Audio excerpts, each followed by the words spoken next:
దేవునికి మహిమ కలుగును గాక. కూడి వచ్చిన అందరికీ వందనాలు.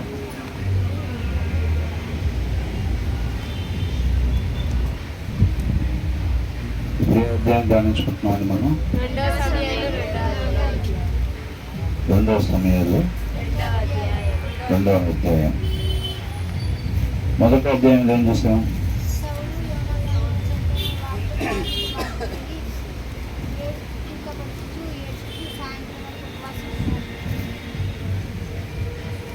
మిగతా ఎవరు రాలేదా? మొదటి అధ్యాయం ధ్యానించేటప్పుడు ఎంతమంది వచ్చారు? మరి ఏం విన్నామంటే మాట్లాడలేదు ఏంటి? మొదటి అధ్యాయంలో ఏం చేస్తాం మనం?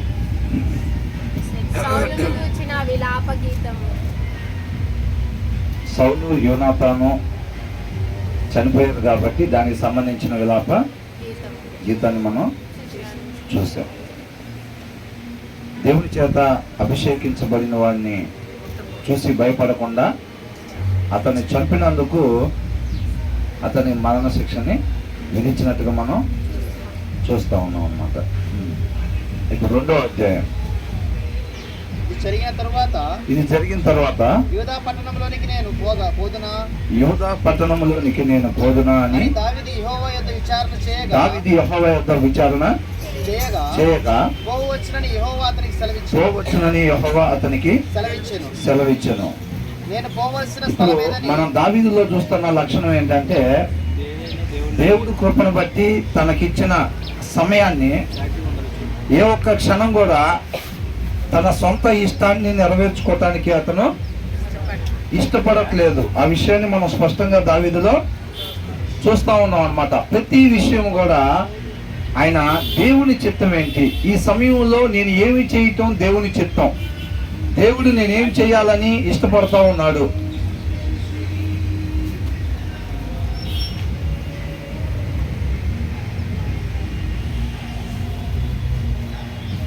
దావీదు తన జీవితంలో దేవుని చిత్తము మాత్రమే నెరవేర్చబడాలి అని ఆశపడుతున్నట్టుగా మనం చూస్తా ఉన్నాం. అంతే కదండి. కాబట్టి ప్రతి క్షణం కూడా, అంటే నిన్న మొన్నటి వరకు మన శుక్రవారం వెళ్ళొచ్చాం కదా ప్రార్థనకి, ఆదివారం వెళ్ళొచ్చాం కదా ప్రార్థనకి. కాబట్టి సోమవారం, మంగళ, బుధ, గురువారాలన్నా కొంచెం మన ఇష్టానుసారంగా ఉండి, మళ్ళీ అలాగో శుక్రవారం, ఆదివారం దేవుని చిత్తానుసారంగా ఉంటాం కదా, అవునా? కాబట్టి ఈ 3-4 రోజులు మన ఇష్టానుసారంగా మనం ఉందామని అనుకుంటున్నాడా? లేదు. ఏ ఒక్క క్షణం కూడా ఆయన సొంత ఇష్టాన్ని నెరవేర్చుకోవటానికి ఇష్టపడట్లేదు. ఇప్పుడు అర్జెంటుగా ఫ్యామిలీ బిగించాల్సిన వాళ్ళు ఎంతమంది ఉన్నారు ఇంటికెళ్ళి? జాగ్రత్తగా గమనించాలి. ఎందుకంటే మళ్ళీ అదే పని కదా చేయాల్సిందే. అంతేనా?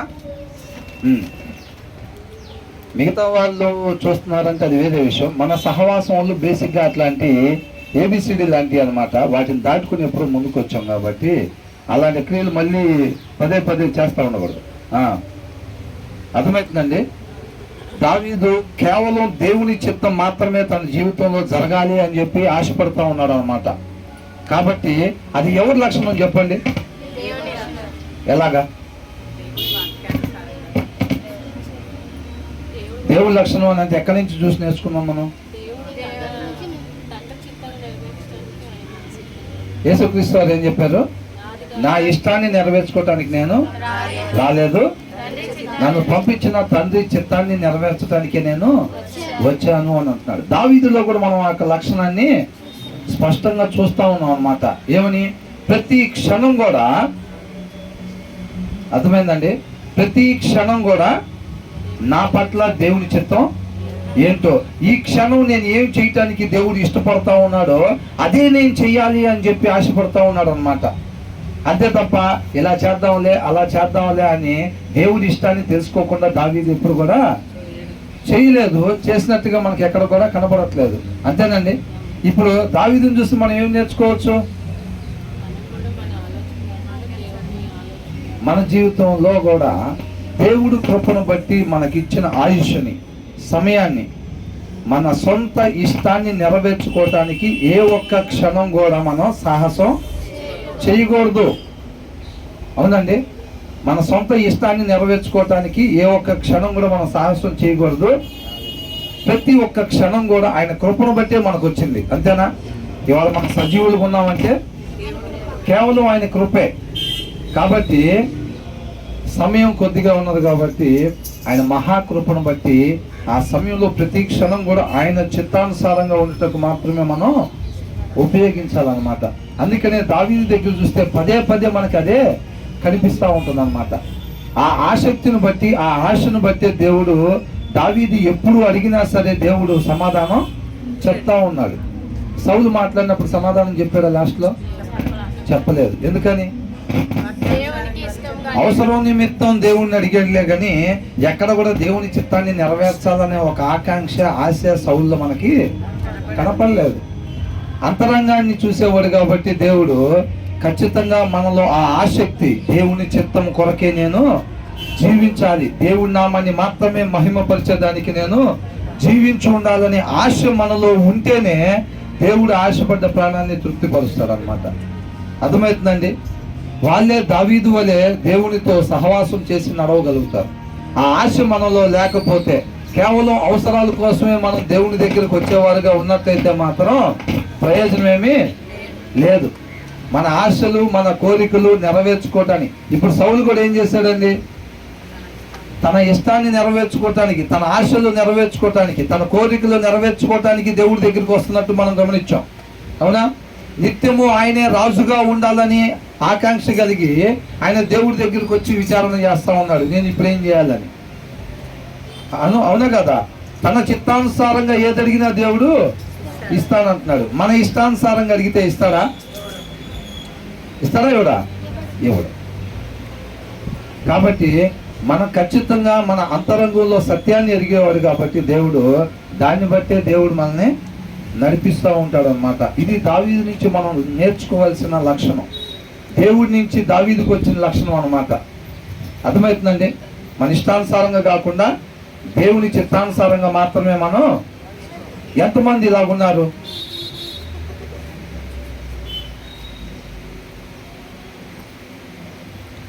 మనం జీవించినంత కాలం అంట మనకి దేవుని యందు భయము, వణుకు కలిగి మనం జీవించాలంట. అవునండి? అది దావీదులో కనిపిస్తుందా లేదా మనకి? ఆ భయం లేకపోతే పద్దాకలు అడగాల, ఏది పడితే అది చేయకూడదు మనం. అవునా? నా లోపల నుంచి వచ్చే కోరికల ఆశలు నెరవేర్చుకోవటానికి నేను ఏదన్నా శరీరాన్ని అనుసరిస్తానేమో, అలాగా చేయకూడదు. ప్రతి క్షణం కూడా దేవుడు ఏదైతే ఇష్టపడుతున్నాడో, దేవుడు ఏదైతే ఆలోచన చేస్తున్నాడో దాని కొరకే నేను జీవించాలి అని అనుకుంటా ఉన్నాడు. మనం కూడా అనుకుంటున్నాం అట్లాగా. క్షణం కూడా నా ఇష్టాన్ని నెరవేర్చుకోవటానికి నేను సాహసం చేయకూడదు. మనల్ని మనం ఉపేక్షించుకున్నామా లేదా? ఇప్పుడు బాప్తిసం తీసుకున్నప్పుడు ఏమనుకుంటాం? ఇక మీదట నా కొరకు కాకుండా మనందరి కొరకు చనిపోయి తిరిగి లేచిన ఆయన కొరకు మాత్రమే. మాత్రమే అంటే మన కొరకు, ఆయన కొరక? అవునా? మనందరి కొరకు చనిపోయి తిరిగి లేచిన ఆయన కొరకు మాత్రమే మనం జీవించేవారుగా ఉండాలి. అంతే తప్ప కొంత సోమవారం నుంచేమో గురువారం దాకా మన కొరకు, అవునా, మన ఇష్టాలని నెరవేర్చుకుంటా, అమ్మో ఇవాళ శుక్రవారం కదా మన ఆలోచన ప్రకారం ఏమి చేయకూడదు, ఇవాళ ఆదివారం కదా మన ఆలోచన ప్రకారం ఏమి. అంతేనా ఉండేది? ప్రతి క్షణం కూడా దేవుడు కృప వల్లనే మనకు వస్తుంది కాబట్టి ప్రతి క్షణం కూడా ఆయన చిత్తానుసారంగా ఉండటానికి మాత్రమే మనం జీవించాలి. ఆ ఆసక్తి లోపల మనకు ఉండాలన్నమాట. దావీదు లాగా, సౌలు లాగా దావీదు ఎందుకని మధ్యలో విడవబడలేదు? సౌలు చివరి వరకు ఉన్నాడా? సదాకాలము సౌలుని రాజుగా ఉంచాలని దేవుడు ఇష్టపడ్డాడులే కానీ సౌలు నిలబెట్టుకున్నాడా? విధేయత చూపించాడా? నేను ఎందుకోసం నేను రాజుగా దేవుడు నన్ను ఎన్నుకున్నాడో ఆ పని కొరకే నేను జీవించాలి రాజుగా అనే ఆసక్తి సౌలులో కనపడిందా? ఉందా? అసలు అది లేదు. అవునండి?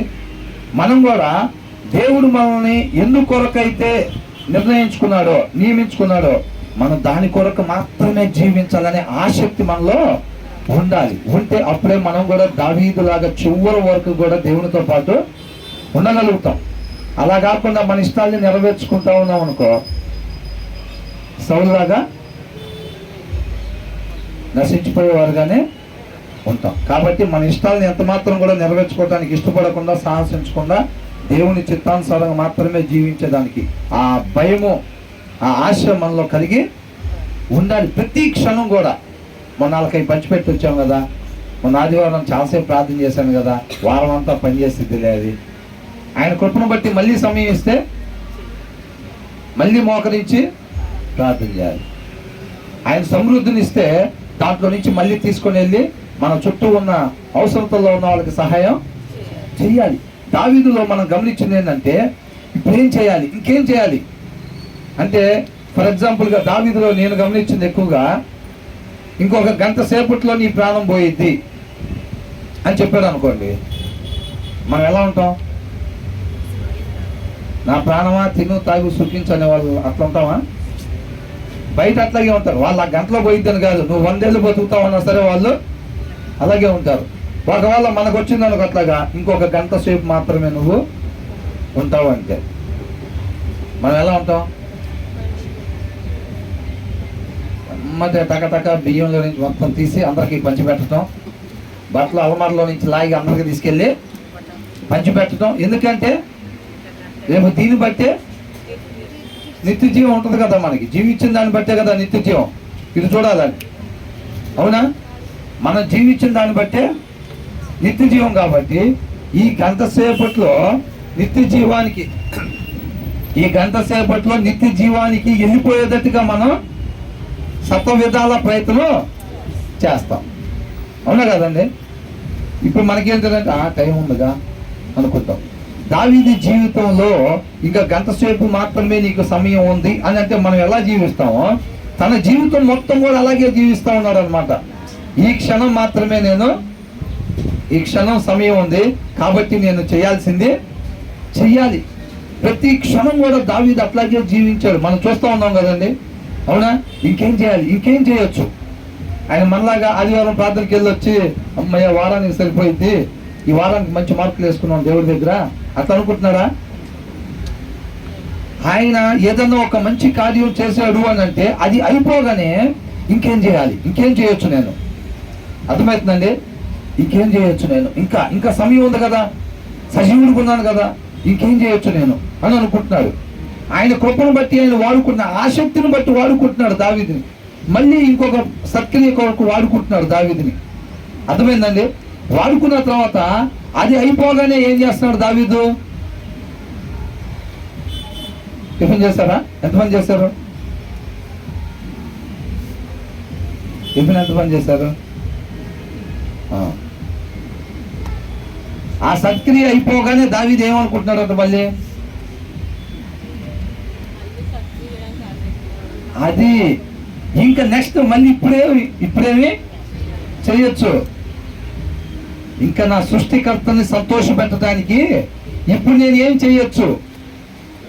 రాబోయే దినాల్లో ఒకవేళ నుంచొని వాక్యాన్ని వినాల్సి వచ్చిద్దేమో, ఇట్లాగే ఉంటే, అవునా? చెప్పేవాళ్ళు మాత్రమే కాకుండా వినేవాళ్ళు కూడా నుంచొని వాక్యం వినాల్సి వస్తే కనుక ఇంకా అద్భుతంగా ఆత్మీయత అభివృద్ధి చెందిద్ది అనుకుంటున్నాను నేనైతే. అంతేనా? 2 సార్లు అవకాశం ఇచ్చి ఆయన కృపను బట్టి సత్క్రియ కొరకు వాడుకుంటే ఆ సత్క్రియ అయిపోగానే దావీదు మళ్ళీ ఏంటంట, ఇంకేం చేయొచ్చు, ఇంకా సజీవుడిగా ఉన్నాను కదా, సమయం ఉంది కదా, అవునా? ఇంకేం చేయొచ్చు, ఇంకా చేయాలి. ఆయన సజీవుడిగా గాలి పీలుస్తున్నంత సేపు అదే కనపడతా ఉందన్నమాట. అర్థమవుతుందండి? అది ఎవరికున్న లక్షణం? దేవుడికున్న లక్షణం. అది ఆయనలో నాటబడి ఉన్నాడు కాబట్టి దావీదులో కూడా అయ్యే కొన్ని లక్షణాలు ఉన్నాయండి. అదే ఆసక్తి అన్నమాట. అర్థమవుతుందండి? మన జీవితంలో కూడా ఖచ్చితంగా మనం ఆ ఆసక్తిని కలిగి ఉండాలి, ఏదో సమయాన్ని వ్యర్థం చేసుకోకుండా. అర్థమవుతుందండి? ఇప్పుడే పోయిన వారమేగా వాళ్ళకి ఇచ్చాం కదా, అప్పుడే 3 నెలలు, మళ్ళీ 3 నెలల వరకు ప్రాబ్లం లేదు. 3 నెలలకు ఒకసారి ఇస్తే పర్వాలే. ఎవరికన్నా భోజనాలు పెట్టడం, లేకపోతే ఎవరికన్నా కూరగాయలు ఇవ్వటం, లేకపోతే ఎవరికన్నా ఏదన్నా ఫ్రూట్స్ ఇవ్వటం, ఇలాంటి ఏదైనా 3 నెలలకు ఒకసారి చేస్తే పర్వాలేదు. ఆయన కృపను బట్టి నీకు వారానికి ఒకసారి చేసే సమృద్ధిని ఇచ్చాడు అనుకో, అయినా 3 నెలలకు ఒకసారి చేద్దామా?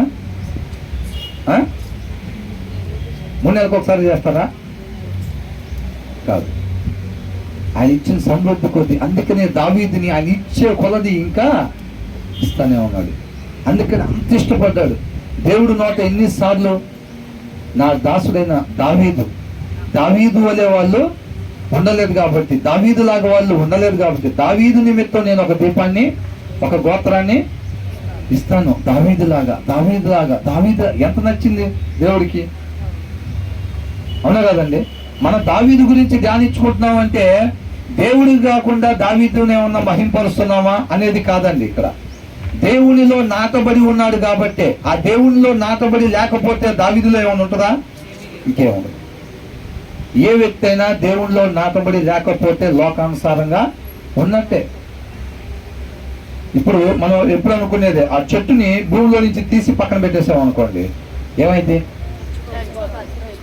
అది భూమిలో ఉన్నంత వరకే దాని సారం దాంట్లోకి వస్తూ ఉంది.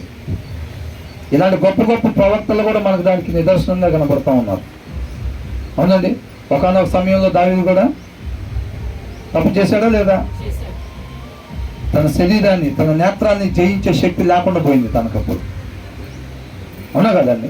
అంటే ఆ కోటలోకి అప్పుడే వెళ్ళాడా? గృహప్రవేశం రోజు అది ఎప్పటి నుంచో కోటలో ఉంటున్నాడు. మరి ఆ రోజే వాకింగ్కి వెళ్ళి ఉంటాడా? రోజు వెళ్ళి ఉంటాడు. మరి రోజు శరీరాన్ని జయించగలిగిన వ్యక్తి, నేత్రాన్ని జయించగలిగిన వ్యక్తి ఆ రోజు ఎందుకు జయించలేకపోయాడు? మనం ఇన్నిసార్లు చూస్తున్నాం పరిస్థితుల్ని జయించగలుగుతా ఉన్నాడు, అవునా? మరి ఆ రోజు ఎందుకు జయించలేకపోయాడు? నూనె లేకపోతే దీపం వెలిగిద్దా? అప్పుడు దాకా వెలిగే ఉండొచ్చు. నిన్నటి దాకా వెలుగుందండి.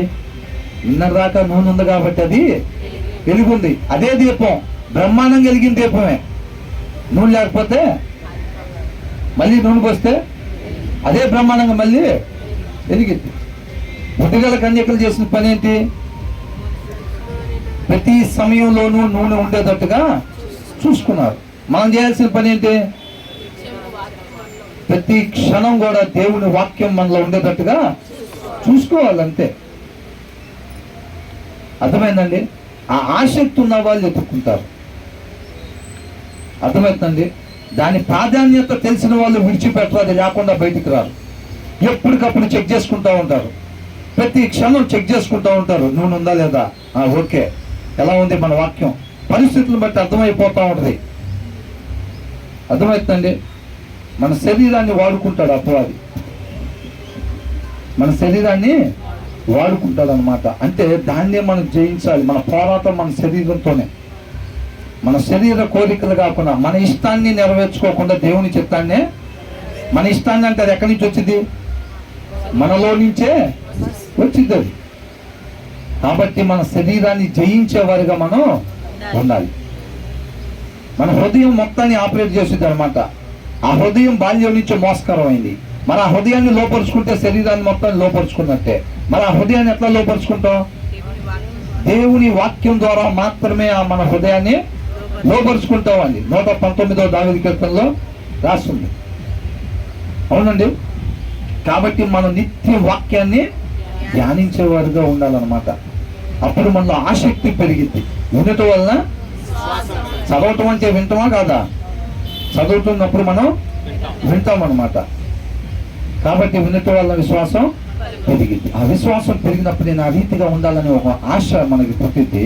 ఆ ఆశ ఎప్పుడైతే ఉండితో దేవుడి కృపని, ఆయన శక్తిని ఆశ్రయించేవారుగా ఉంటాం. అలా ఆశ్రయించినప్పుడు ఏమైంది? మన హృదయం అనే తలుపును మనం తీసినట్టుగా దేవుడు మన తలుపుని యుద్ధం చేస్తాడు. మన శరీరంతో కూడా, మన శరీరం మీద జయాన్ని మనం పొందుకునేటట్టుగా దేవుడి యుద్ధం చేస్తాడు. మన శరీరంలో ఒక పాపపు నియమం ఉందా లేదండి? మన అవయవాల్లో పాపపు నియమం ఉంది. ఆ పాపపు నియమాన్ని జయించాలని అంటే మన వల్ల కాదు, వాక్యమై ఉన్న దేవుడి వల్ల మాత్రమే అది అయ్యింది. కాబట్టి ఆయనకి అవకాశం ఇవ్వాలి. మన జీవితం మీద అధికారం దేవుడికి ఇవ్వాలి. మన జీవితం మీద అధికారం దేవుడికి ఇవ్వటం అంటే ఏంటి? నోటి మాట చెప్పేసి బైబిల్ ఏం చదవకుండా వదిలిపెడితే అప్పుడు దేవుడే ఉన్నాడు, వాళ్ళ పెద్దలతో నన్ను, వాళ్ళ హృదయాలు నాకు చాలా దూరంగా ఉన్నాయి అంటున్నాడు. అవునండి. మనం కూడా నోటి మాట, ప్రభా నా జీవితం మీద అధికారం నీకు ఇస్తున్నాను ఆయన, అని చెప్పి మన ఇష్టం వచ్చినట్టుగా మనం ఉంటున్నాం అనుకోండి, ఏమైంది? నాదే ఉంది ప్రభు, అప్పుడే ఇచ్చాగా, నా జీవితం మీద అధికారం నీకు అప్పుడే ఇచ్చాగా, మరి వాళ్ళు నేను నరకానికంటే ఎట్లాగా? ఎట్లా ఇచ్చాం? హృదయపూర్వకంగా ఇచ్చామా? ఇవాళ నోటి మాటగా, కేవలం నోటి మాటగా ఇచ్చాం. మనం ఎప్పుడు అనుకునేదే, ఇక్కడ స్టోరీ తెలుసుకోవటానికి కాదండి మనకు రాపించింది. దావీదులో ఉండే ఒక గుణ లక్షణాలు, అవి ఎక్కడి నుంచి వచ్చినాయి దావీదుకి? సౌలు కూడా ఆశ్చర్యపోయాడు. ఒక శత్రువు తనకు దొరికినప్పుడు వదిలిపెట్టేస్తారా, ఆశీర్వదించి వదిలిపెట్టేస్తారా అని అన్నాడు. అది లోకంలో ఉండేది కాదే, ఎక్కడి నుంచి వచ్చింది మనకి? అనేక సార్లు దావీదు కూడా సౌలు దగ్గర దాన్ని కనపరుస్తూ ఉన్నాడు. అయినా సరే సౌలు ఇచ్చేసాడా? చేయలే, విధేయత చూపించలా. అర్థమవుతుందండి? మనం కూడా ఆ యొక్క గుణ లక్షణాలు లోకంలో రావు. ఎన్ని పుస్తకాలు చదివినా కానీ, ఎన్ని పుస్తకాలు చదివినా లోకంలో నుంచి ఆ గుణ లక్షణాలు మనలోకి రావు. అవి కేవలం దేవునిలో నుంచి మాత్రమే రావాలంతే. కాబట్టి మన వాక్యాన్ని ధ్యానించేవారు ఉండాలి. చదవలేని వాళ్ళు ఎవరైనా ఉంటే కనుక పదే పదే ఏదైనా మొబైల్స్ కానీ ఇలా ఉంటే కనుక మంచి సత్యవాక్యం ఏదో చూసుకొని దేవుని ప్రార్థన చేసుకున్నట్టయితే సత్యవాక్యం దగ్గరికి దేవుడు నడిపిస్తాడు. ఆయన కృప లేకుండా ఏ వ్యక్తి దగ్గరికి కూడా తన మాట రాదు. ఆయన మాట అని చెప్పుకుని అనేక మాటలు రావచ్చులే, కానీ ఆయన మాట అనేది ఒకటి ఉండిద్ది. అర్థమవుతుందండి? అది ఆయన కృపను కోరుకున్నప్పుడు మాత్రమే ఆయన మాట ఒకరి దగ్గరికి వచ్చింది. అప్పుడు అట్లాంటప్పుడు ఏంటంటే మనం ఎవరు వాక్యాలు వినాలి అనేది దేవుడే నడిపిస్తాడు అనమాట, ఆయన కృపను బట్టి. ఆ వాక్యాలు పెట్టుకొని మీరు వింటా ఉన్నట్టయితే చక్కగా అర్థమవుతుందండి, వినటం వల్ల విశ్వాసం పెరిగిద్ది అనమాట. మనం చక్కగా విశ్వాసంలో బలపడతా ఉంటాం. మనం దాని ద్వారా దేవుని చిత్తానుసారంగా మాత్రమే ఉండాలి. మనం ఒకవేళ వృద్ధులైనప్పటికీ, పెద్ద వయసు వాళ్ళు అయినప్పటికీ కూడా వీళ్ళకి ఆ భయం ఉన్నప్పుడు ఇంట్లో పిల్లలు తిరుగుతూ ఉంటే, నాన్న బైబిల్ చదువుకున్నావా? చదవాలమ్మా. బైబిల్ చదవకపోతే ఎట్లాగా? దేవుడు ఎందుకోసం మనల్ని సృష్టించింది? వీళ్ళు బయటికి పోయి చేయలేకపోవచ్చు, చెప్పలేకపోవచ్చు, కానీ ఇంట్లో ఉన్న వాళ్ళకి, పిల్లలు ఎవరైతే ఉన్నారో వాళ్ళని తయారు చేస్తూ ఉంటారు. మీరు చూడండి, ఇంట్లో చాలా మంది పెద్దోళ్ళు వాళ్ళు ఎన్నితే వాక్యాలు పెట్టుకొని వినేవాళ్ళు చక్కగా వాళ్ళ మనవడికి కానీ వాళ్ళ పిల్లలకు కానీ వాళ్ళ వాక్యాల గురించి ఎలా ఉండాలి, ఇట్లా చేశారా, ప్రార్థన చేసుకున్నారా, లేకపోగానే ప్రార్థన చేసుకున్నావా, పిల్లల దగ్గరికి వస్తే ఏమడుగుతారు? ఆ పెద్ద వయసు ఆమె ఇంట్లో ఉన్నాం ఏమడిగిద్ది? ప్రార్థన చేసుకున్నావు నాన్న, అందరి గురించి చేసావా, ప్రార్థన చేసావా, వాక్యం చదువుకున్నావా? చదువుకోవాలమ్మా, సరేనా? అప్పుడే దేవుడు ఇష్టపడతాడు. మన పట్ల దేవుడు ఏదైతే ఆశపడుతున్నాడో అప్పుడే మనం అది చేయగలుగుతాం అని చక్కగా పెద్దవాళ్ళు చెప్తా ఉంటారు అనమాట. అవునా కదండి? మనం అట్లా ఉండాలి ఖచ్చితంగా. అది దావీదులో చక్కగా కనపడతా ఉంది. దాన్ని వదిలిపెట్టుకోబాకండి. స్టోరీ వినేసి దాన్ని వదిలేశారు అనుకోండి, అయిపోయినట్టే. తర్వాత ఏమైంది బ్రదర్, అసలు ఇంతకు దావీదు తర్వాత ఏం చేశాడు, తర్వాత ఏమైంది, తర్వాత ఏమైంది, తర్వాత ఏమైంది, అట్లా మనం చదువుకుంటూ పోతాం. చివరికి పెరగడానికి అన్నం వచ్చింది. మన హృదయం అనేది తలుపు తీసి చూస్తే లోపలంతా ఖాళీ. స్టోరీల కోసం కాదు కదా రాపించేది దేవుడు, అవునా? దేవుడికి ఏం కావాలని ఇది రాపించాడు? దేవుడు ఎందుకు అసలు మన దగ్గరికి పంపించాడు? ఏం కావాలి దేవుడికి? ఏంటి? మనం కావాలి దేవుడికి. ఎవరు కావాలి? మనం కావాలి దేవుడికి. దానికోసం పంపించాడు. ఇది మన స్టోరీని ఎంటర్టైన్ అవడానికి కాదు, కానీ మనం కావాలి. ఆ దినాల్లో ఇశ్రాయేలీయులు కఠిన హృదయాలై ఉన్నట్టుగా కాకుండా మన మాంసపు హృదయం కలిగి మనం ఉండాలి. ఆయన గుణ లక్షణాలు కలిగి ఆయన పోలిక చొప్పున ఆయన స్వరూపులకు మనం మార్చబడాలి. అలాగ చేసి మన తండ్రి ముందు నిలబెడతారు అనమాట. మనం విధేయత చూపించేవారు ఉండాలి. ఇప్పుడు చెప్పేటప్పుడు వింటలేదు అనుకోండి, ఇప్పుడు స్కూల్లో టీచర్లు చెప్తారు కదా, వాళ్ళ క్లాసుకు పోయి వినకుండా అట్లా ఉంటే ప్రయోజనం ఏమైనా ఉంటుందా? అట్లా కాకుండా చక్కగా విని, అవును ఇది కరెక్ట్, మనం దాని ప్రకారంగా ఉండాలి అని ఎప్పుడైతే ఆసక్తి ఉంటుందో దేవుడు ఆ రీతిగా మనల్ని ఆయన పోలికలోకి, ఆయన స్వరూపంలోకి మార్చుకుంటూ ఉంటాడు అనమాట. చక్కగా మనం విధేయత చూపిస్తూ ఉండాలి. అర్థమవుతుందండి? ఇక్కడ ఏమంటున్నాడు? ఇది జరిగిన తర్వాత అంటే దావీదుకి ఏమన్నా ఆపద ఉందా? ప్రాబ్లం వచ్చిందా? ఇబ్బందుల్లో ఉన్నాడా? ఇప్పుడు చాలా మంది చేసేటట్టుగా పరిస్థితులు బాగోపోతేనే మోకలు ఇచ్చేటట్టుగా దావీదులో ఆ లక్షణం కనబడుతుందా మనకి? లేదు కదా. అంత సమృద్ధి, చక్కగా ఉన్నప్పుడే, పరిస్థితులంతా బాగున్నప్పుడే ఏమంటున్నాడు ఇశ్రాయేల్ జనాంగాన్ని దేవుడు ఏమన్నాడు చెప్పండి? మీకు సమృద్ధి కలిగి ఉన్నప్పుడు మీకు మీరుగా నాకు లోబడలేదు, విధేయత చూపించలేదు అని అంటున్నాడు. అర్థమవుతుందండి?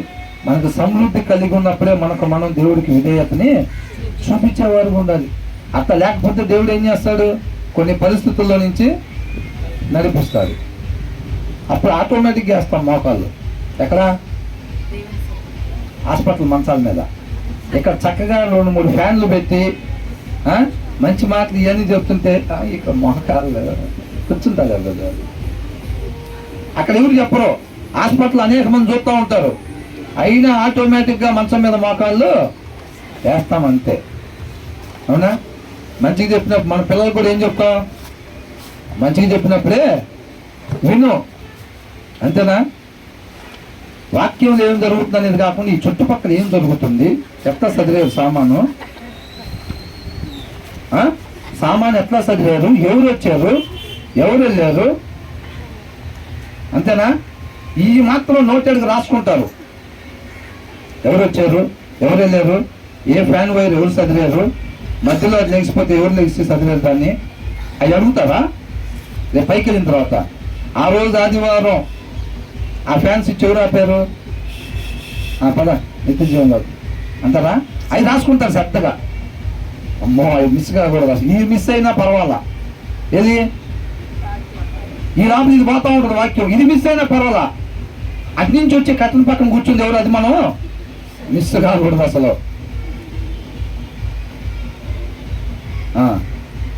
ఇక్కడ ఏమంటున్నాడు? నేను పోదునా అని దావీదు యెహోవా యొద్ద విచారణ చేయగా పోవచ్చునని యెహోవా అతనికి సెలవిచ్చెను. నేను పోవలసిన స్థలం మీద దావీదు మనవి చేయగా హెబ్రోనుకు పొమ్మని ఆయన సెలవిచ్చెను. హెబ్రోనుకు పొమ్మని ఆయన సెలవిచ్చి. ఎంతమంది ప్రార్థన చేస్తే దేవుడు అట్లా జవాబిస్తున్నాడు? ఎంతమంది ప్రార్థనలకి జవాబు దొరుకుతుంది? ఏదో నేను మొన్న 30 అంతస్తుల బిల్డింగ్ అడిగాను, ఇంతవరకు 3 నెలల నుంచి చేస్తున్నాను బ్రదర్. తన చిత్తానుసారంగా ఏది అడిగినా ఆయన ఇస్తానంటున్నాడు. మన ఇష్టానుసారంగా ఏది పడితే అది అడిగితే ఆయన ఎవడో. ఇప్పుడు పిల్లలు అడిగారు అనుకోండి, చాక్ అడుగుతున్నారు అనుకోండి, చాక్ అడిగితే ఇచ్చేస్తామా? ఇవ్వం. ఎందుకని? తెలియదు కాబట్టి. అవునా కదా? ఇప్పుడు 30 స్టేర్లు బిల్డింగ్ ఇచ్చాడు అనుకోండి, దేవుడు తర్వాత ఏం అడుగుతాం? దానిపైన దిగడానికి హెలికాప్టర్ అడుగుతాం. మామూలేగా, అంతేనా కదా? ఒకవేళ గాలిలో పోతే హెలికాప్టర్, ఒకవేళ నేల మీద పోవాల్సి వస్తే మినిమం పెంచైనా. అవునా కదా? అట్లా ఉంటే ఇక మన ఇష్టానుసారంగా ఇంకా ఆయన ఇవ్వటం మొదలుపెట్టి మనం తీసుకోవటం మొదలు పెడితే అంతే ఉండదు. ఇక్కడ ఏమన్నాడు? దావీదు ఇట్లాగే అడుగుతున్నాడా? ప్రభు ఈ కోట ఒకటైనా ఇట్లాంటివి ఏమన్నా 4-5 కోట్లు ఇచ్చే ఆలోచన ఏమన్నా ఉందా దేవా? అట్లాంటివి విచారం చేస్తున్నాడా?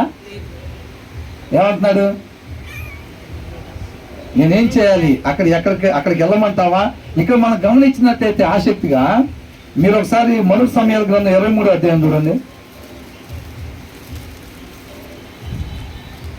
ఇక్కడ కెయిలా వాళ్ళు ఆపదలో ఉన్నట్టుగా మనం పోయినసారి చూసాం. అవునా?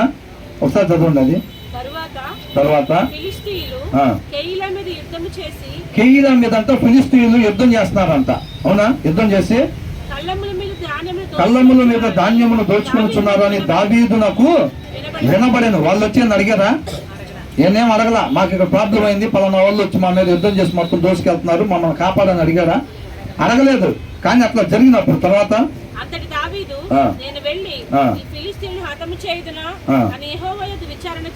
చూసారా ఏమంటున్నాడేనా? పోనీ దేవుడు ఏమని చెప్పారా? దావీదు నేను వెళ్ళి వాళ్ళని కాపాడిట్లాగా అని చెప్పారా? మరి ఏమంటున్నాడు ఇక్కడ? ఎవరు మాట్లాడుతున్నారు? ఫస్ట్ దావీదు నేను వెళ్ళి ఫిలిష్తీయులను హతము చేయుదునా అని యెహోవా యొద్ద విచారణ చేయగా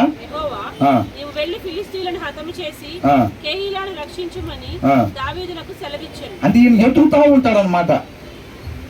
ఇంకేం చేయొచ్చు, నేను మంచి ఏం చేయొచ్చు అసలు ఈ క్షణం ఇందాక పని అయిపోయింది కదా, ఇక ఈ క్షణం నేను ఇంకా సత్క్రియ ఏం చేయొచ్చు, ఇంకా సత్క్రియ ఏం చేయొచ్చు, నెక్స్ట్ అది చేసి వచ్చి కూర్చొని మళ్ళాగా అమ్మ ఈ వారం రెస్ట్ తీసుకోవాల్సిందే.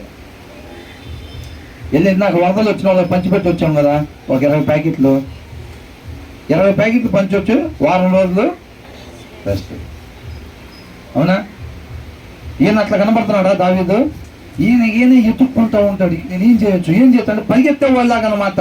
ఆత్మీయ జీవితంలో దేవుని చిత్తాన్ని నెరవేర్చడానికేనా పరిగెత్తేవాడుగానే యెహోవా యుద్ధంలో జరిగించేవాడని ఉంది దావీదు గురించి. అవునా? ఈయన వెతుక్కుంటూ ఉంటాడు, సత్క్రియలు చేయాలి, సత్క్రియలు, ఇంకా సత్క్రియలు, అదే పని. అందుకని దేవుడే అన్నాడు, ఏమన్నాడు? నేను చెప్పిన దాకా ఉంటాం కాదు, అసలు ముందే నా హృదయాన్ని ఎరిగినవాడు కాబట్టి అసలు ముందే అడుగుతాడు, ప్రభా నేను వెళ్ళి పలానా చేయనా, వాళ్ళు ప్రాబ్లంలో ఉన్నారంట, ప్రభా నేను చేయమంటావా ఇట్లాగా అని అంటాడు. అది దేవుడు ఎంతో ఇష్టపడతాడు అనమాట. ఆసక్తి లేకుండా లోపల చెప్తారా ఎవరన్నా? చెప్పరు. కాబట్టి ఇక్కడ ఏమంటున్నాడు, ఇది జరిగిన తర్వాత ఈయన దగ్గర ఆల్రెడీ ఒక 400 మంది 600 మంది ఉన్నారుగా. వీళ్ళని చూసుకుంటే చాలే, వీళ్ళ మీద రాజుగా ఉన్నాం కదా మనం, మనకేం తక్కువ, ఎవరు అక్కడ అనంగా వస్తారా లేదా, తీసుకురండి పలానా ప్లేట్లో పెట్టంటే వస్తారా లేదా, అందరూ ఆగిపోతాం, చాలు తినటానికి ఉండటానికి వంద చాలు అనుకుంటున్నారా? దాంతో కాదు, ఈయనేమంటున్నాడు, యూదా పట్టణంలో నేను పోదునా అని దావీదు యెహోవాతో విచారణ చేయగా పోవచ్చునని యెహోవా అతనికి సెలవిచ్చాను. పోవలసిన స్థలం మీదని దావీదు మనవి చేయగా హెబ్రోనుకు పొమ్మని ఆయన సెలవిచ్చాడు. కాబట్టి యెజ్రెయేలు అహీనోయము కర్మీయుడగు నాబాలునకు భార్య అయిన అబీగయేలు అను తన 2 భార్యలను వెంటబెట్టుకుని, తనకి 2 భార్యలు ఉన్నారు కదా, 2 భార్యలను తీసుకొని హెబ్రోనుకి దేవుడు ఎక్కడికి వెళ్ళమన్నాడు? హెబ్రోనుకి వెళ్ళమన్నాడు కాబట్టి 2 భార్యలు తీసుకుని వెళ్ళాడు. అంత మాత్రమే కాదు, మరియు దావీదు తన యొద్ద ఉన్న వారందరినీ వారి వారి ఇంటి వారిని తోడుకొని వచ్చాను. మీరు హెబ్రోను గ్రామంలో కాపురం. వీళ్ళందరూ కూడా విత్ ఫ్యామిలీస్ వెళ్ళిపోయారు అనమాట. అంటే కొంతమంది పోయినప్పుడు ఎక్కడికి పోయినా, కొంతమంది ఎట్లా ఉంటారు తెలుసండి, ఎక్కడికి పోయినా మొగోళ్ళే పోతా ఉంటారు. వీళ్ళకి జీవిత ఖైదీ చేసినట్టే. ఎవరికి? ఆడవాళ్ళకి. కొంతమంది కుటుంబాలు, అందరి గురించి నేను చూడట్లేదండి, కొంతమంది కుటుంబాల్లో అయితే ఇక స్త్రీలకి జీవిత ఖైదీ పోయినట్టే. ఇక తాళి కట్టారని పెళ్లి అయిందంటే మాత్రం వాళ్ళకి ఏమైనట్టు? జీవిత ఖైదీ అంతే. ఇల్లు మారేటప్పుడు మారటమే తప్ప నువ్వు మళ్ళీ మిగతా టైంలో నువ్వు బయటికి రావడానికి ఏమాత్రం కూడా వీల్లేదు. ఏదైనా చేస్తే ఇక్కడ మనం ఉన్నాం కదా, ఏదైనా చేస్తే గీస్తే మనమే చెయ్యాలంతే. తిరిగితే మనమే తిరగాలి. అక్కడ చాలా మంది బయటకు కూడా తెచ్చే పరిస్థితి ఉన్నదండి. అది కరెక్టేనా? కాదు, అది కరెక్ట్ కాదు. అవసరం నిమిత్తం బయటికి తీసుకెళ్లే వాళ్ళుగాను, ఫ్యామిలీతో ఖచ్చితంగా టైం స్పెండ్ చేసేవారుగా ఉండాలి. దావీదు ఏం చేశాడంట? 2 భార్యలు తీసుకొని, అంత మాత్రమే కాకుండా అక్కడ జనాభా ఉన్న వాళ్ళ కుటుంబాలు మొత్తాన్ని తీసుకొని హెబ్రోనుకి వెళ్ళారంట. అంతటి యూదా వారు అక్కడికి వచ్చి ఈయన ఎప్పుడైతే హెబ్రోనుకి వెళ్ళారో అక్కడికి యూదా వారు అక్కడికి వచ్చి ఏం చేశారంట? పట్టాభిషేకం చేశారు. తర్వాత అంటే తైలాభిషేకం దావీదుకి ఎప్పుడో జరిగింది, అవునా? పట్టాభిషేకం మాత్రం ఇప్పుడు జరిగింది. కొంతమంది ఏం చేస్తారు తెలుసా, ప్రభా వాగ్దానం ఇచ్చావుగా 5 నిమిషాల క్రితం, ఎప్పుడు ఇచ్చాడంట? 5 నిమిషాల క్రితం వాగ్దానం ఇచ్చావు కదా, ఇంకా ఏంది అసలు? ఇస్కరేణులాగా నేను అబ్రహాంకి ఇవ్వగానే అయిపోయిందా 5 నిమిషాల్లో? మొత్తం నిద్రపోయి లేకుండా మొత్తం పిల్లలు తయారై ఉన్నారా? మరి ఎట్లాగా? మనం అట్లుంటి వాగ్దానం ఇచ్చావు ఇందాక 5 నిమిషాల క్రితం, ఏంది ఇంతవరకు ఏమి? అవునా? కొంతమంది ముందే దేవుడు తెలియపరుస్తూ ఉంటాడు అనమాట. తన పరిచర్యలో వాడుకుంటాడు అనుకోండి. 15 సంవత్సరాల తర్వాత దేవుడు తన పరిచర్యలో వాడుకోవటం మొదలు పెడతాడైతే చిన్నప్పటి నుంచే దేవుడు దాన్ని తెలియపరుస్తూ ఉంటాడు. అబ్రహాము కూడా అట్లాగే చెప్పాడు కదా, అనేక సార్లు నిన్ను ఇస్కరేణులాగా నేను చేస్తాను, అభివృద్ధి చేస్తాను, నిన్ను అభివృద్ధి చేస్తాను. మనం చెప్పాడు కదా, ఈయన మళ్ళీ చెప్తున్నాడు అనుకుంటాం మనం. అట్లా మధ్య పరిచర్యకి వాడుకోబోతున్నట్టుగా దేవుడు ముందే చెప్తా ఉంటాడు అన్నమాట. తగిన సమయంలో దేవుడు ఆయన కృపను బట్టి నడిపిస్తాడు, వాడుకుంటాడు, ఆయన నామాన్ని మహింపరుచుకుంటాడు. అంతే తప్ప దేవా ఇట్లా చెప్పావు కదా, మరి అంతే స్టార్ట్ చేయ 5 నిమిషాల్లో, ఆయన సమస్తం తెలుసు కదా, అవునా? అట్లాగా. కాబట్టి ఏం చేశాడు, అంతటా యూదా వారు అక్కడికి వచ్చి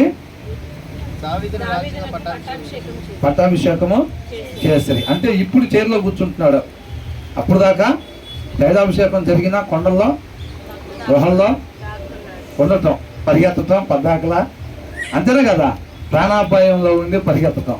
అదే మనమైతే అసలు ఆ సమూహలు ఆయన కరెక్ట్గా ఆయనో కాదో కానీ తైలాభిషేకం చేసాడు రాజు అన్నాడు, నా పరిస్థితి చూస్తేనే కొండలమ్మటి ఒకటిమే ఉంది, కరెక్ట్గా ఇంకా అడుగు దూరమే ఉంది నాకు మరణానికి. ఆయన మాట నేను నిజమేనో అనుకో, ఇవన్నీ వస్తాయి కదా మనకి, అవునా కదా.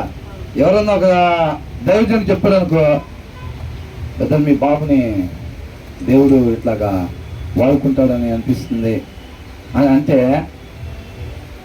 ఆయనకి ఏదైనా చిన్న ప్రాబ్లం అన్న ఏం వాడుకోవటం, ఆయన ఎవరో ఒక ఆయన చెప్పాడు, వీడు చూస్తేనే బాగా ఒక హాస్పిటల్లో ఉన్నాడు అనుకుంటాం మనం, అవునా కదా.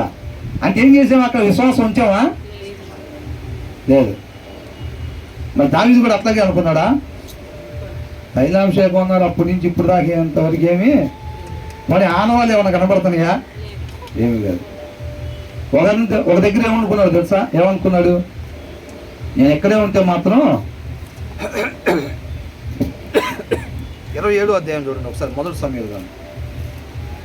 తర్వాత దావీదు, నేను ఇక్కడ నిల్చున్నట మంచిది కాదు, ఏదో ఒక దినము నేను సౌలు చేత నాశనం అవుతును. చూసారా ఏమనుకున్నాడంట, నేను ఇక్కడ ఉంటాం మంచిది కాదు, ఏదో ఒక రోజు నేను నాశనం అవుతా, మన ఫిలిస్తీన్ దేశానికి వెళ్ళిపోవటం మంచిదని అనుకున్నాడు.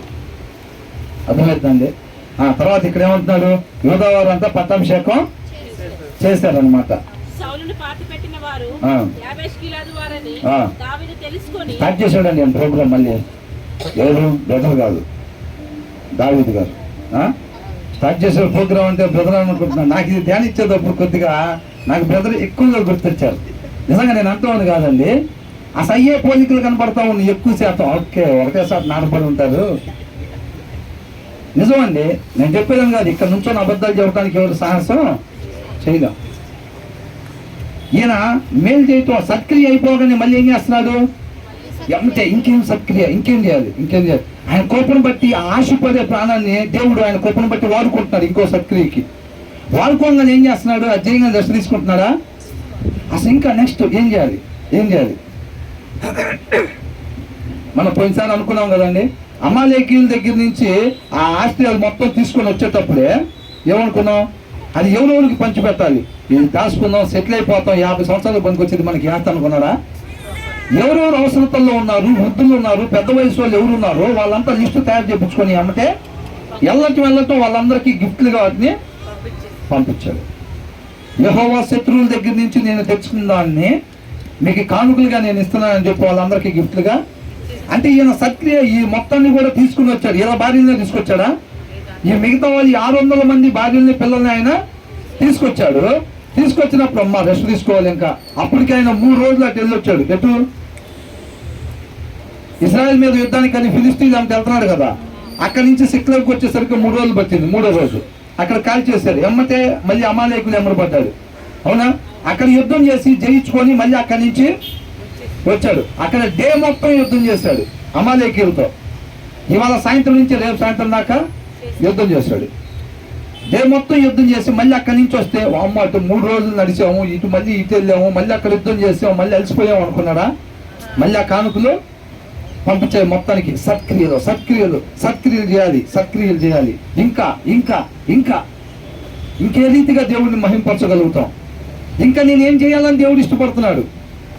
అవునా? నీళ్ళలో మునిగి లేచిన తర్వాత అట్లా ఉండాలి వ్యవహారం. ఆయన కృపను బట్టి మనం రక్షించుకుంటాడంట. ఎందుకని? ముందుగా మన ద్వారా దేవుడు చేయాలనుకునే సత్క్రియలు మనం చేయటం కోసం అని చెప్పి ఆయన కృపను బట్టి మనల్ని రక్షించుకుంటాడు. అర్థమైందా? ఎంతమందికి అర్థమైంది? మన ద్వారా దేవుడు కొన్ని మంచి పనులు చేయాలని ఇష్టపడి ఆయన కృపను బట్టి మనల్ని రక్షించుకుంటాడు. కాబట్టి నీళ్ళలో మునిగి లేవగానే నిత్య జీవం రాదు. ఆ సత్క్రియలు మనం చేసేవారుగా ఉండాలి. మన ద్వారా చేపించేది ఆయనే కాబట్టి ఆయన కృపని ఆయన శక్తిని మనం ఆశ్రయించేవారుగా, మనం మాత్రం ఈ దావీదులో కలిగి ఉన్నట్టుగా ఏంటి ఆ ఆసక్తి.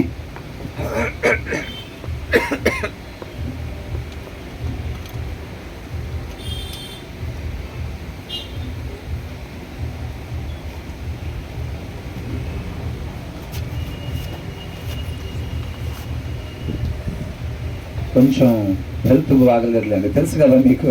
దానివల్ల కొంచెం డిస్టర్బెన్స్ తప్ప వేరే రకంగా కాదు.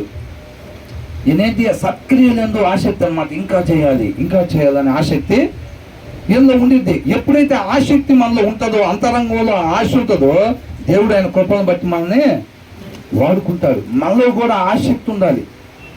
చెయ్యాలి, సత్క్రియలు చేయాలి, ఇట్లా చేయాలి. నీళ్ళలో మునిగిలేసాం కదా చాలని కాదు, నా ద్వారా ఇంకా నన్ను సజీవుడిగా ఉంటే ఆయన కృపను బట్టి అనేక విషయాల్లో మనం వాడుకొని ఉండొచ్చు ఇప్పటికే. అయినా ఇంకా సజీవుడిగా ఉంచారంటే పని ఉందా లేదా? ఇంకా ఉంది కాబట్టి ఇంకా నేనేం చేయాలి? దాన్ని మిస్ అవ్వకుండా నేను ఖచ్చితంగా చేసేవాడిగా నేను ఉండాలి. విధేయత చూపించేవాడిగా ఉండాలి. మధ్యలో ఏమాత్రం కూడా ఒక్క క్షణం కూడా నా ఇష్టాన్ని నెరవేర్చుకోవటానికి నేను సాహసం చేయకూడదు. దీని పట్ల జాగ్రత్త కలిగి ఉండాలి. అర్థమైందండి? నా ఇష్టాన్ని నేను ఎక్కడ కూడా నెరవేర్చుకోకుండా జాగ్రత్త కలిగి దేవుని చిత్తాన్ని మాత్రమే నేను నెరవేర్చాలి. ఇంకో సక్రియ చేయాలి, ఇంకా ఏం చేయొచ్చు అనే దాని మీద దావీదు ఉంటున్నాడు. ఏం స్టార్ట్ చేశాడు? మళ్ళీ 4వ వచనం దాకా అట్లుంది. ఆయన పట్టాభిషేకం చేయగా చాలు, ఇక సీట్లో చేరాం అనుకున్నాడా? సీట్లో చేరామని కాదు, ఆయన ప్రాణం పోతే తప్ప ఇంకా ఆయన మానుకోడు. అప్పుడు దాకా ఉంటుంది ఆయనకి. అది అర్థమవుతుందండి? ఆయన ఏం చేస్తున్నాడు? సౌలును పాతి పెట్టిన వారు యాబేష్గిలాదు వారని ఏం చేశాడంట? వాళ్ళు వచ్చి చెప్పారు ఆయనకి. మరి ఏమైందంట? ఈయన పనే అది. ఏంటంటే ఈయన పని మనం ఏమనుకుంటాం? మనకైతే బాగానే ఉంది, ఇప్పుడు కంఫర్ట్గా ఉంది, చైర్ మంచిగా చేశారు, అవునా? లేదా సౌలు ఎట్లా కూర్చున్నాడు? ఈ చైర్లో అసలు తీసేసి పెద్ద చేపించున్నాడు సింహాసనం, దాని మీద పెట్టుకున్నాడు వ్యాస. ఏమంటున్నాడు? అసలు ఎవరు ఎట్టబోతే మనకెందుకు అనుకుంటాం? ఈయనేంటంట, సౌలుని పాతి పెట్టిన వారు యాబేష్గిలాదు వారని దావీదు తెలుసుకొని దూతలను పంపి మీరు ఉపకారము చూపి, అంటే ఈయన కోవకు చెందిన వాళ్ళు అన్నమాట. వాళ్ళు సత్క్రియలు చేసేవాళ్ళు, వాళ్ళ సహవాసం పడతా ఉంటారు అన్నమాట వీళ్ళు. అర్థమవుతుందండి? ఈయన ఏదైతే ఆశపడుతూ ఉన్నాడో అట్లా ఇంకొకరు చేశారన్నమాట. ఎవరు? యాబేష్గిలాదు వారు సౌలుని తీసుకుని వెళ్ళి పాతి పెట్టారు. చాలా దూరం నడుచుకుంటే వెళ్ళి, రాత్రి మొత్తం నడుచుకుంటే వెళ్ళి ఆ బాడీని తీసుకుని వచ్చాళ్ళు. సత్క్రియ కాదు అది. సత్క్రియ చేసినప్పుడు ఒకరినొకరు ఆత్మీయంగా దేవుని నామానికి మహిమకరమైన సహవాసం కలిగి ఉండాలి. కాబట్టి ఏమంటున్నాడు? ఈయనంతటికి ఈయన అసలు వాళ్ళు అట్లా ఉండాలి అంటే అది ఉండాల్సిన విధానం, చేయాల్సిన పనులు అవి అని చెప్పి ఈయనకి ఇష్టం పుట్టి మనం ఏం చేస్తాం? వాడు 25 అధ్యాయాలు చదివాడు అంశం వాళ్ళ ఏంటంట, వాడు చదవకుండా ఉండే మనం ఒకరు చదివినా పర్వాలేదా? ఏంటంట, వాడు అసలు ఏమి చదవకుండా ఉందంట, మనం ఒకరు చదివినా పర్వాలా, సంతోషమే మొత్తం. అట్లా కాకుండా వాడు 25 చదివితే దావీదులో కూడా అంతే ఉందా? చేస్తే గీస్తే మంచిది ఏం చేయాలి? అసలు వాళ్ళు యాబేష్గిలాదు వారు అంట, వాళ్ళు కూడా మంచి ఎత్తు చేస్తారు. అసలు అల్లాడిపోతున్నాడు ఇక్కడ. ఒడ్డున పడితే చేపలాగా తనుకులాడుతున్నాడా? కొంతమంది ఏం చేయాల్సింది? వీళ్ళు సత్క్రియలు చేయరు, వీళ్ళు మంచి పనులు చేయరు. అవతల వాళ్ళు మంచుకున్నారంటే వీళ్ళ పరిస్థితి మామూలుగా ఉండదు. ఎంతమందికి అర్థమవుతుంది? వీళ్ళేమో మంచి పనులు చెయ్యరు, చేద్దామన్న ఆశ వీళ్ళకి ఉండదు. ఆ ఆశ ఉంటే దేవుడు చేపిస్తాడు. అర్థమవుతుందండి? వీళ్ళకి ఆశ ఉండదు. ఎవరికన్నా ఆశ ఉండి దేవుడు వాళ్ళ దారిలో సత్క్రియలు చేస్తే మాత్రం వీళ్ళు చూసి తట్టుకోలేరు. అర్థమవుతుందా?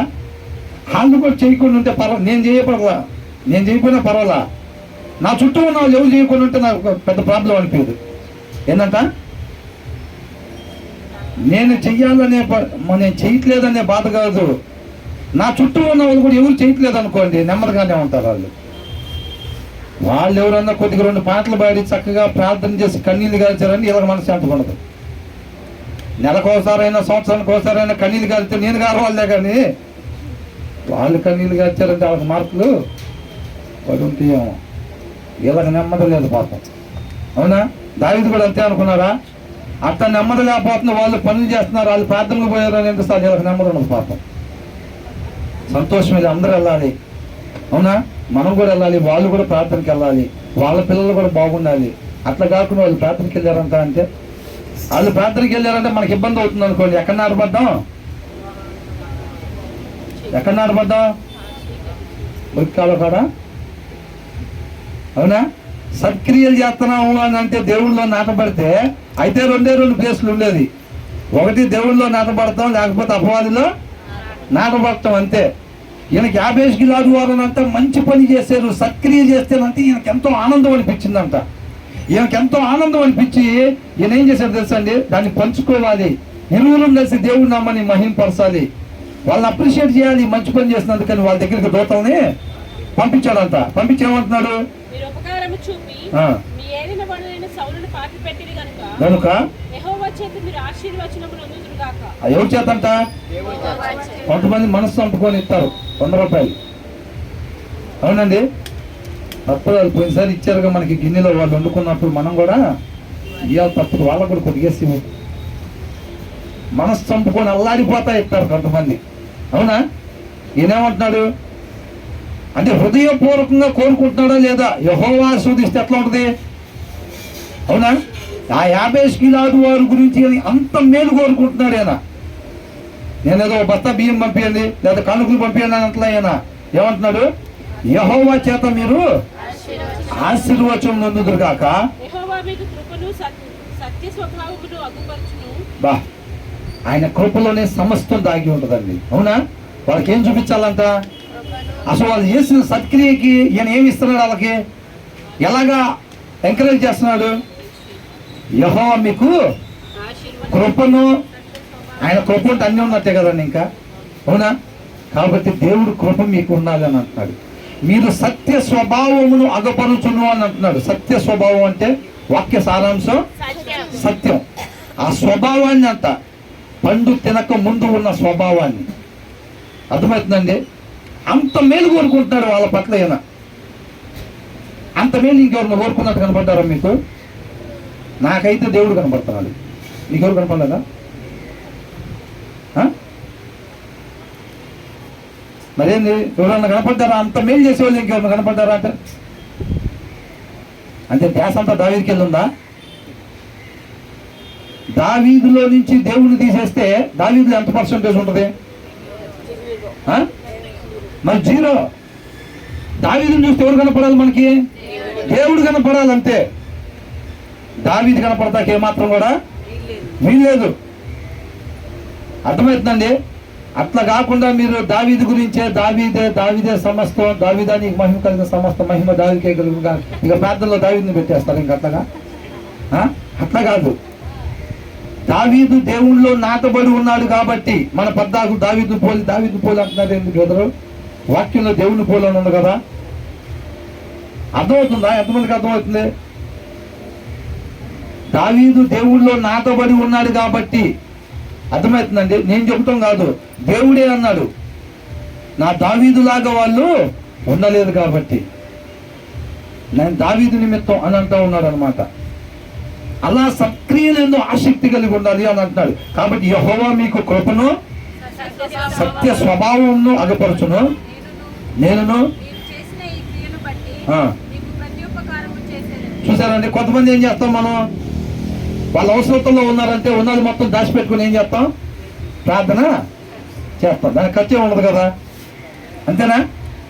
ఇప్పుడు ఈయన కూడా జస్ట్ మీకు దేవుడు కృపను సత్య స్వభావం అగపరచును గాక అని చెప్పి వదిలిపెట్టాడా? ఏమంటున్నాడు?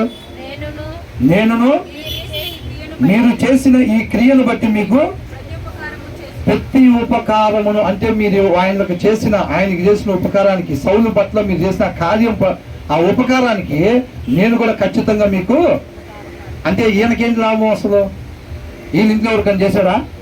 మరి ఎందుకేం చేస్తాను అంటున్నాడు? దేవుడు సత్క్రియ, అదంతే. అర్థమవుతుందండి? సత్క్రియ ఈయనకి సమృద్ధినిచ్చాడు దేవుడు, కాబట్టి దాంట్లో నుంచి వాళ్ళకి సహాయం చేస్తా ఉన్నాడు. నేనును ఈ సత్క్రియను బట్టి మీకు, మనం కూడా కేవలం ప్రార్థన చేయటం కాదండి, అక్క తినటానికి లేవక్క అని అంటే ప్రార్థన చేస్తానమ్మా. ప్రార్థన చేయాలి కంపల్సరీగా, కానీ ప్రార్థనతో పాటు ఏం చేయాలి? నీ దగ్గర ఉన్న సమృద్ధిలో నుంచి కొంత బియ్యం తీసుకునే వాళ్ళకి ఇవ్వాలి, కొంత ఆహారం తీసుకునేది వాళ్ళకి ఇవ్వాలి. మన కేవలం క్రైస్తవులు అంటే, అంతకుముందు మిషనరీలు ఎలా ఉన్నారండి? జస్ట్ మన దేశాలకు వచ్చి ప్రార్థన చేసి వెళ్ళిపోయారా?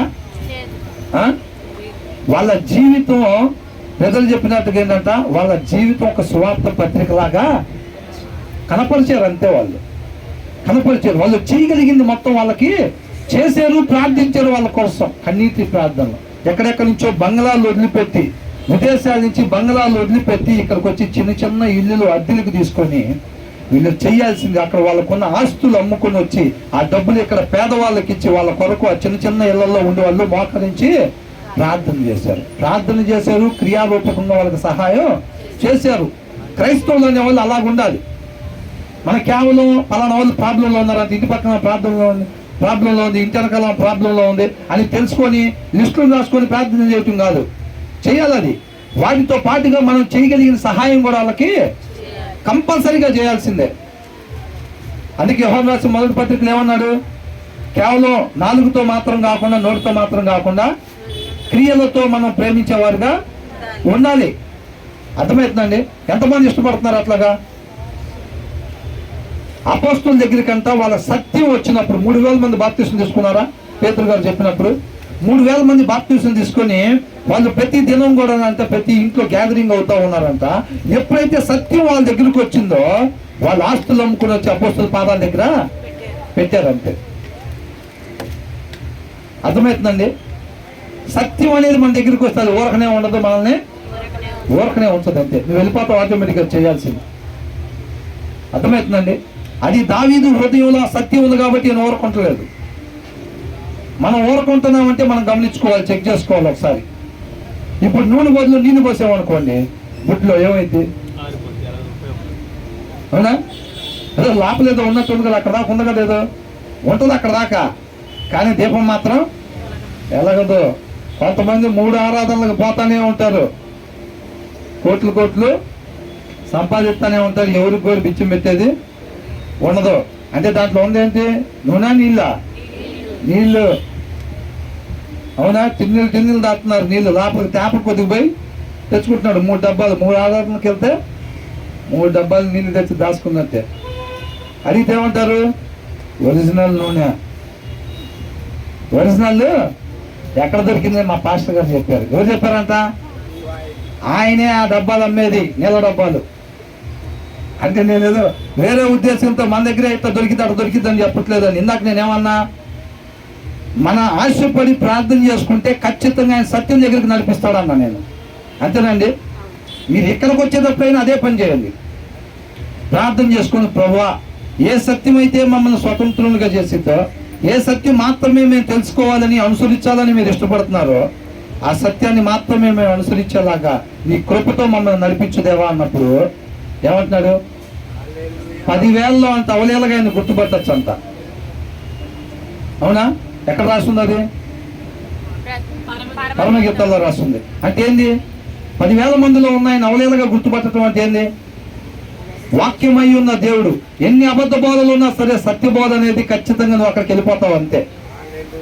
రూతు బోయాజు పొలంలోకే ఎట్లా నడిపించబడిందో మనలో ఆసక్తి ఉంటే ఆయన కృపను బట్టి ఖచ్చితంగా మనం సత్యవాక్యం దగ్గరికి మనం నడిపించబడతాం. ఆయన కృప లేకుండా ఆయన మాట ఒకరి దగ్గరికి రాదు. ఆయన మాటను చెప్పుకొని అనేక మాటలు పోతాయిలే కానీ ఖచ్చితంగా ఆయన కృప లేకుండా ఆయన మాట మాత్రం ఒకరి దగ్గరికి రాదు. ఆయన మాట వస్తేనంత ఆయన చిత్తాన్ని నెరవేర్చకుండా అది వెనక్కి తిరగదని ఉంది బైబిల్లో. ఏమనుంది? ఆయన నోట నుంచి ఒక మాట వచ్చిన తర్వాత అంట ఆయన చిత్తాన్ని నెరవేర్చకుండా అది వెనక్కి తిరగదంట. అది ఆయన కృపను బట్టి ఆయన మాటను మనం పొందుకోగలిగితే ఆయన చిత్తం అనే సత్క్రియను చేయకుండా మనం ఊరకనే ఉండవు అంతే. అర్థమవుతుందండి? తర్వాత ఇక్కడ ఏమంటున్నాడు? ఇది చేసిన సత్క్రియ కంటే ప్రత్యుపకారం చేస్తాను అని అంటున్నారు. కుళ్ళుకోవట్లేదు, వాళ్ళు మంచి పని చేశారని నేను కుళ్ళుకోవట్లేదండి. మంచి పని చేశారు. ఇట్లాంటివి మీరు ఇంకా అనేకం చెయ్యాలి. నా వంతుగా నేను చేయాలి, మీ వంతుగా మీరు చేయాలి. మనం అలా క్రియారూపకంగా ఎప్పుడైతే వెలుగుని సారాన్ని కనపరుస్తూ ఉంటామో అనేక మందికి ఆయన మనలో కనపడతాడు. అనేక మంది ఆయన పోలికలోకి, ఆయన స్వరూపంలోకి మార్చబడతారు అని అంటున్నారు. ఈయనకి అంత సంతోషం వచ్చింది. అవతల ఆత్మీయంగా అంత బలపడుతుంటే అంత సంతోషం వచ్చింది. సంఘంలో నుంచి వెళ్ళి ఒక ఆయన ఇంకో చర్చి పెట్టాడు అనుకోండి, ఏమైతే ఇంక ఇరువురి మధ్యలో 2 బాణాలు పడతా ఉంటాయి. దాన్ని పడేయటానికి అది సరైనడు కాదు, ఇట్ట కాదు, అట్ట కాదు. అవునా? బాణాలు ఇటు నుంచి ఒక బాణం విసిరేస్తే అటు నుంచి ఒక బాణం. నేను ఎందుకు వచ్చేసాను అనుకుంటున్నావు? బయటకు అసలు అక్కడ ఏం జరిగింది అనుకుంటున్నావు అని వాళ్ళు చెబుతారు. నేను ఎందుకు పంపించేసాను అనుకుంటున్నారు అని ఈయన. అవునా? అట్లా జరుగుతూ ఉంటాయి. మరి ఇక్కడ ఏం జరుగుతుంది? ఇప్పుడు యాబేష్ గిలాదు వారు కూడా మంచి పనులు చెప్తే నన్ను పొగిడే వాళ్ళు ఎవరు ఇక్కడ దావీదు అనుకున్నాడా? కాబట్టి వాళ్ళని తీసేసామనుకో ఇక అందరూ మనల్ని పొగుడుతూ ఉంటారు అనుకున్నాడా? అట్లా ఏం లేదు. నేను చెప్పేది ఏంటంటే స్టోరీ చెప్పడానికి చూడలేదు. స్టోరీ అయితే 3 అధ్యాయాలు చెప్పచ్చు. 3 అధ్యాయాల నుంచి 4 అధ్యాయాలు తగ్గ చక్కగా స్టోరీలు చెప్పేసుకోవచ్చులే. కానీ ఆ గుణ లక్షణాలు నేను చెప్పేది ఒకటి, మనం పాతబడాల్సిన దగ్గర ఎక్కడైతే నాటబడాలో అక్కడ మనం నాటబడటానికి మనం ఆలోచింపు చేసుకోవాలంటున్నా. ఆయన కృపను కోరుకోవాలంటున్నా. ఆ ప్లేస్లో నాటబడ్డామంటే ఆటోమేటిక్గా ఆ గుణ లక్షణాలు మనలో కూడా వస్తాయి. అంతే, ఆయన పోలికలోకి ఆయన స్వరూపంలోకి మనం మార్చబడతాం. అర్థమవుతుందండి? మనం రాంగ్ ప్లేస్ లో నాటబడకుండా జాగ్రత్త పడాలి. తర్వాత ఏమంటున్నాడు? యజమానుడగు సౌలు మృతి పొందెను గాని యూదావారు నాకు తమ మీద రాజుగా పట్టాభిషేకం చేసి ఉన్నారు గనుక నీవు ధైర్యం తెచ్చుకొని బలాఢ్యుడవై ఉండువని ఆజ్ఞ ఇచ్చెను. ఎవరితో చెప్తున్నాడు ఈ మాటలు? యాబేష్ గిలాదు వారితో చెప్తున్నాడు, వాళ్ళందరితో చెప్తున్నాడు. ఏమని? మీ యజమానుడు చనిపోయాడు. వాళ్ళందరూ ఎవరి కింద ఉన్నారు? సౌలు కింద ఉన్నారు. కాబట్టి మీ యజమానుడు చనిపోయాడు, అయినా సరే మీరేమి బాధపడద్దు, ధైర్యంగా బలంగా మీరు ఉండండి. యోధా వాళ్ళు నన్ను రాజుగా పట్టాభిషేకం చేశారు, నేను మీకు అండగా ఉంటాను, ఏం ప్రాబ్లం లేదు, మీది సత్క్రియలను ముందుకి కొనసాగుతూ ఉండండి అని అంటారు. ధైర్యపరిచాడు అనమాట దేవుణ్ణి బట్టి. అర్థమవుతుందండి? మనం కూడా అట్లా చేసేవాళ్ళకు ఉండాలి. అనేక చోట్ల ఈ దేవుడు ప్రేరేపణ బట్టి నడిపించబడే సంఘాలు, వాళ్ళ కింద సంఘాలు ఉంటాయి కదండి, ఉపసంఘాలు, వాళ్ళని అలాగే బలపరుస్తారు. వాళ్ళు ఆర్థికంగా ఏదన్నా పాస్టర్ గారు ఇబ్బంది పడతా ఉంటే పైనుంచి కొంత సహాయం చేసి, ఏం పర్వాలేదు, నువ్వు దేవుని చిత్తానుసారంగా పరిచర్యని నడిపించు, నీకు ఏదైనా మంచి చెడు కావాలంటే మీ పిల్లలకు మేము చూసుకుంటాం. దేవుడు ఇచ్చిన సమృద్ధిలో నుంచి. అర్థమవుతుందండి? ఈయన అట్లాగా జస్ట్ నోటి మాట దేవుడు మీకు తోడుగా ఉండను గాక అనేది వదిలిపెట్టకుండా ఈయన చేయగలిగింది క్రియారూపకంగా వాళ్ళకి చేస్తున్నాడు అనమాట. మనం కూడా ఏం చేయాలి మరి? మనం కూడా కేవలం నోటి మాట కాకుండా, ప్రార్థన మాత్రమే కాకుండా మనం కూడా క్రియారూపకంగా ఆ ప్రేమను కనపరిచేవారుగా ఉండాలి. మనం కూడా కనపడదామని అనుకోకూడదండి, కనపరిచేవారుగా ఉండాలి తప్ప దేవుడు కనపడాలి. 80%, 20%లో నా ఫోటో కూడా. ఇప్పుడు రాజకీయ నాయకులు ఎట్లుంటారు? పెద్ద బ్యానర్ ఉంటుంది, 80% ఆ నాయకుడు ఫోటో ఉంటుంది, వేసిన వాళ్ళది కింద ఒక 20% ఎట్లుంటారు? బ్యాన్ వేసింది ఎవరు తెలియాలి కదా. అవునా? మనం అట్లా ఇష్టపడచ్చా? లేదా 20 కాబట్టి కనీసం ఒక 2% అని మరి పర్వాలేదా? చేయదండి.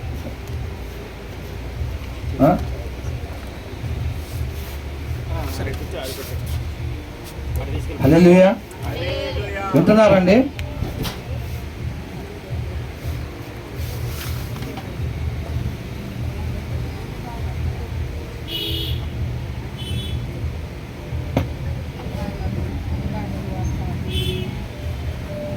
ఏంటంటే కొంతమంది 80% దేవుడిదే బ్రదర్, ఒక 20% నేను కూడా ఒక మామ మీద కనపడితే ఏమన్నా ప్రాబ్లం ఉంటుందా?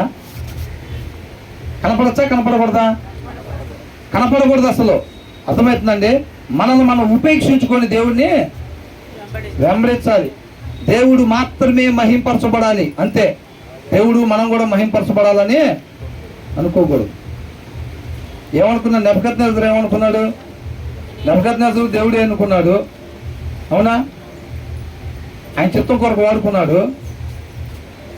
నా మహిమ నిమిత్తం కదా, నా కీర్తి కొరకు కదా, ఇదంతా నేనే కదా నియమించుకున్నాను అనుకున్నాడు.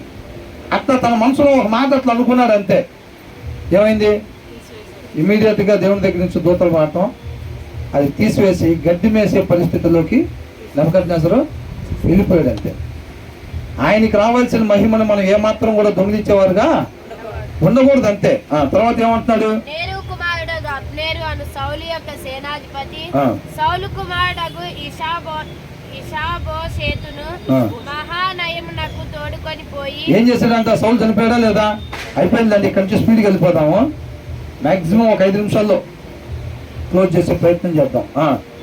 ఏంటంట? సౌలు చనిపోయాడు కదా. సౌలు చనిపోయిన తర్వాత ఆయన కుమారుడు ఉన్నాడు, ఇష్బోషేత్ అని. ఆయన కుమారుడిని తీసుకుని, అబ్నేర్ అంటే ఎవరు? సౌలుకి రైట్ హ్యాండ్. అవునా? కాబట్టి ఆయన చనిపోయిన తర్వాత, సౌలు చనిపోయిన తర్వాత ఏం చేశాడంటే వాళ్ళ కుమారుడు అని ఇష్బోషేతుని తీసుకొని రాజుని చేయటానికని వెళ్ళాడు. అవునా కదా? రైట్ హ్యాండ్ గా ఉండేవాళ్ళు మరి చేయాల్సిన పని అది కదా, చేయటానికని వెళ్ళాడు.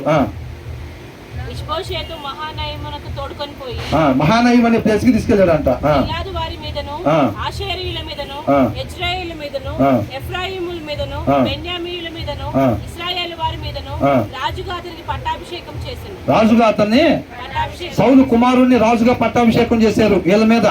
ఇప్పుడు దావీదు ఎక్కడ ఉన్నాడు రాజుగా? మరి ఎవరి మీద ఉన్నాడు? యూదా వారి మీద రాజుగా ఉన్నాడు. కాబట్టి సౌలు కుమారుని నేను తీసుకుని వెళ్ళి మహానయంలో ఎవరి మీద రాజుగా చేశాడు? ఈ ఇశ్రాయేల్ మీద, మిగతా వాళ్ళ మీద ఎన్ని రాజుగా చేశాడు అనమాట. సౌలు కుమారుడు ఇష్బోషెతు 40 ఏళ్ళు వాడే ఏళ్ళని ఆరంభించను. ఆయన స్టార్ట్ చేసినప్పుడు రూలింగ్ 40 సంవత్సరాలు అంట ఆయనకి. 2 సంవత్సరములు పరిపాలించను. 2 సంవత్సరాలు ఆయన పరిపాలన చేశాడు అనమాట. యూదా వారు ఏం చేశారంట? యూదా వాళ్ళు మాత్రం దావీదు దగ్గరే లాయల్ అని రాస్తుంది ఇంగ్లీష్ బైబుల్లో. ఆయన్ని నమ్మి విశ్వసించి దావీదు దగ్గరే వాళ్ళు ఉన్నారు నమ్మకంగా. అంటే వెళ్ళిపోకుండా, ఆయన ఉండకుండా ఇప్పుడు ఏం దగ్గరే నమ్మకంగా వాళ్ళు ఉన్నారు యూదా వాళ్ళు.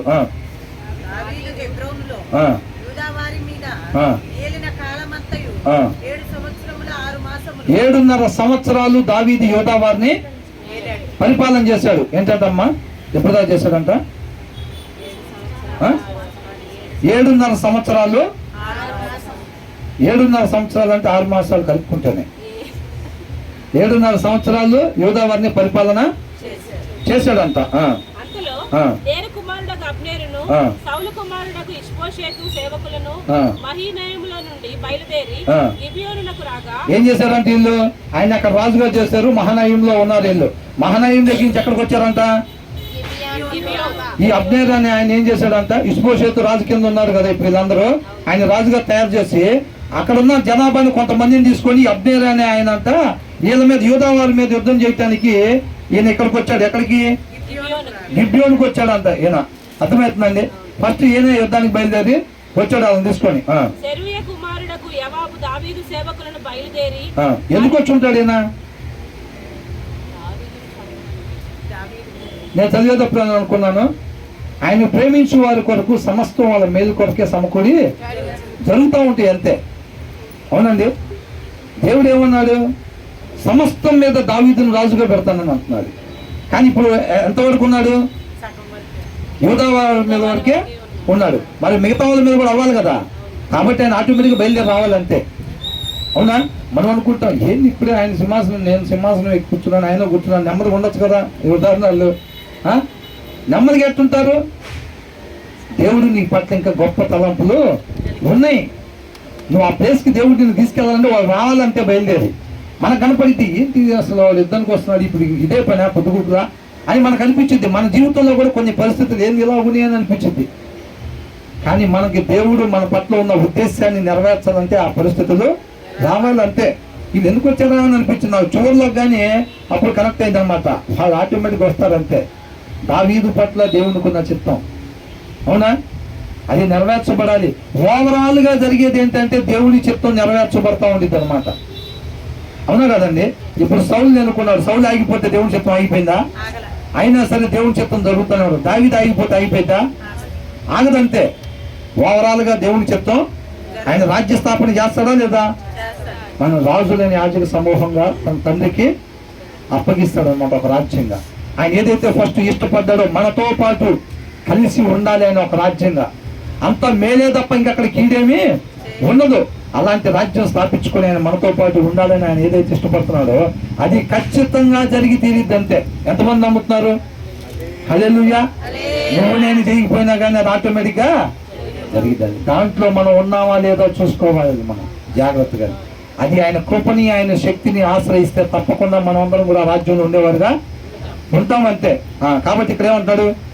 కుమారుడకు యావాబును దావీదు సేవకులను బయలుదేరి వారిని ఎదిరించుటకై గిబియోనునకు కొలనునకు వచ్చిరి. వీళ్ళేం చేస్తారు? వీళ్ళేమో మహనయంలో ఉంటారు. వీళ్ళు మహనయంలో ఉండే వాళ్ళు ఆ సైన్యాన్ని తీసుకొని వీళ్ళు గిబియోన్ దగ్గర కొలం దగ్గరికి వచ్చారు. వీళ్ళేమో హెబ్రోన్ లో ఉంటారు వీళ్ళు, అవునా, దావీదు దగ్గర. వీళ్ళు ఏం చేస్తారు? వీళ్ళు కూడా అక్కడ గిబియోన్ దగ్గరికి వీళ్ళ జనాన్ని తీసుకొని వచ్చారు, మధ్యలో ఒక స్పాట్ దగ్గరికి చేరుకున్నారు అన్నమాట ఇల్లు, ఆ కొలం దగ్గరికి. వీరి కొలనకు ఈ తట్టును వారి కొలనకు ఆ తట్టును దిగి ఉండగా ఇటువైపు ఈ బ్యాచ్ అటువైపు ఆ బ్యాచ్ దిగి ఉన్నారంట. అబ్నేరు లేచి మన ఎదుట యవ్వనులు, అబ్నేరు అంటే ఎవరి తరపున? సౌలు తరపున, ఇష్బోషెత్ తరపున. అవునా, సౌలు తరపున.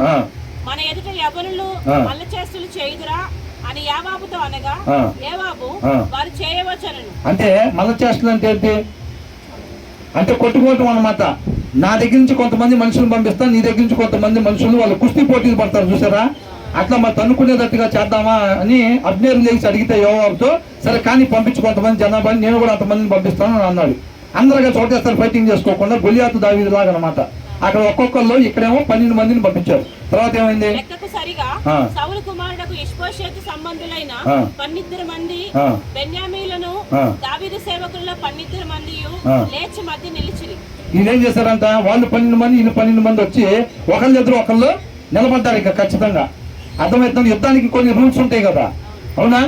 వాళ్ళు ఎప్పుడైతే సన్సెట్ అయిన తర్వాత వాళ్ళకి యుద్ధం, సూర్యుడు అస్తమించిన తర్వాత వాళ్ళు యుద్ధం చేయకూడదు అనమాట. అట్లా చేస్తే దాని తర్వాత ఎవరైనా చంపితే తప్పు, దానికి సంబంధించి పనిష్మెంట్ ఉండింది. ఈయనేం చేశారు, 12 మంది వాళ్ళు వచ్చారు, 12 మంది వీళ్ళు వచ్చారు, ఒకళ్ళు ఎదురు ఒకళ్ళు నిలబడ్డారు. ఇంకా తల పట్టుకొని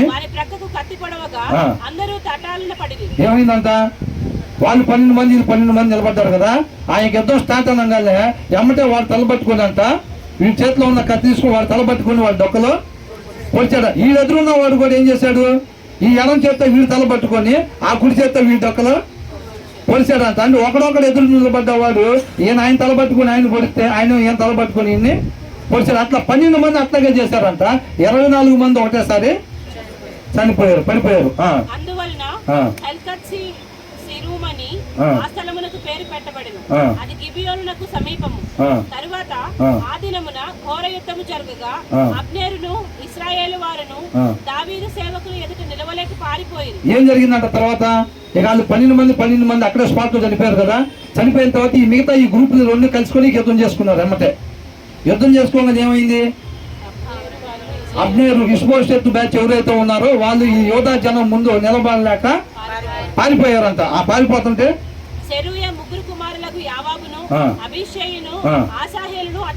ఈయన ముగ్గురు మామూలు కాదు, నెంబర్ 1 ఫైటర్స్ అనమాట. వీళ్ళు ముగ్గురు మామూలు బలవంతులు కాదు వీళ్ళు, అర్థమవుతుందండి. అలాంటి వాళ్ళు దావీదు దగ్గర వీళ్ళు ముగ్గురు ఉన్నారు. అడవిలేడి అంత తేలికగా పరిగెత్తగలవాడు గనుక అతడు కుడి తట్టైనను ఎడమ తట్టైనను తిరగక అబ్నేరును తరుముచుండగా. ఎవరిని టార్గెట్ చేశాడంట? అబ్నేరుని. పోయినసారి మనం ఏమనుకున్నాం, సౌల్ని వాళ్ళ కుమారుని టార్గెట్ చేశారు వాళ్ళందరూ, అర్థమవుతుందండి. అక్కడ టార్గెట్ చేసి వాళ్ళ ముందే వాళ్ళ చుట్టూ జనాభా చేరి ఇలా టార్గెట్ చేసి ఎట్లయినా చంపాలని చెప్పి చూస్తే వాళ్ళ పిల్లల్ని చంపేశారు. తర్వాత సౌల్ని టార్గెట్ చేశారు వాళ్ళు, అట్లాగే చేశారు అనమాట. అట్లాగే ఆచార్యులు అంతా ఎవరిని టార్గెట్ చేశాడు? అబ్నేరుని టార్గెట్ చేశాడు. అంత స్పీడ్ గా ఆయన పరిగెత్తుకుంటూ వస్తుంటే ఈయన ఆచార్యులే వీళ్ళు అంత స్పీడ్ గా పరిగెత్తగలుగుతాడు కాబట్టి నువ్వు ఆచార్యులువా అని అడిగాడు. నీవు కుడికైన ఎడమకైన తిరిగి యవనస్తులలో ఒకని కలుసుకొని వాని ఆయుధములను పట్టుకోము. ఏమంటున్నాడు, నువ్వు అటు గాని ఇటు గాని వెళ్ళి వేరే వాళ్ళు ఉంటారు కదా వాళ్ళని చంపి వాళ్ళ ఆయుధాలు స్వాధీనం చేసుకుంటున్నాడంటే వీళ్ళు ఎట్లా చేస్తారు యుద్ధం? ఇప్పుడు వీళ్ళ దగ్గర కొన్ని ఆయుధాలు తెచ్చుకుంటారు కదా, తెచ్చుకుంటే ఒకవేళ వాళ్ళని చంపి వాళ్ళ ఆయుధాలు తీసుకోమంటున్నారు. కుడికి గాని ఎడకు గాని ఎల్లు నువ్వు నా వెనకాల పడబాక అని అంటున్నారు. ఎవరు అంటున్నారు? అబ్నేరు అని అంటున్నాడు. అప్పుడు ఏనేమంటున్నాడు,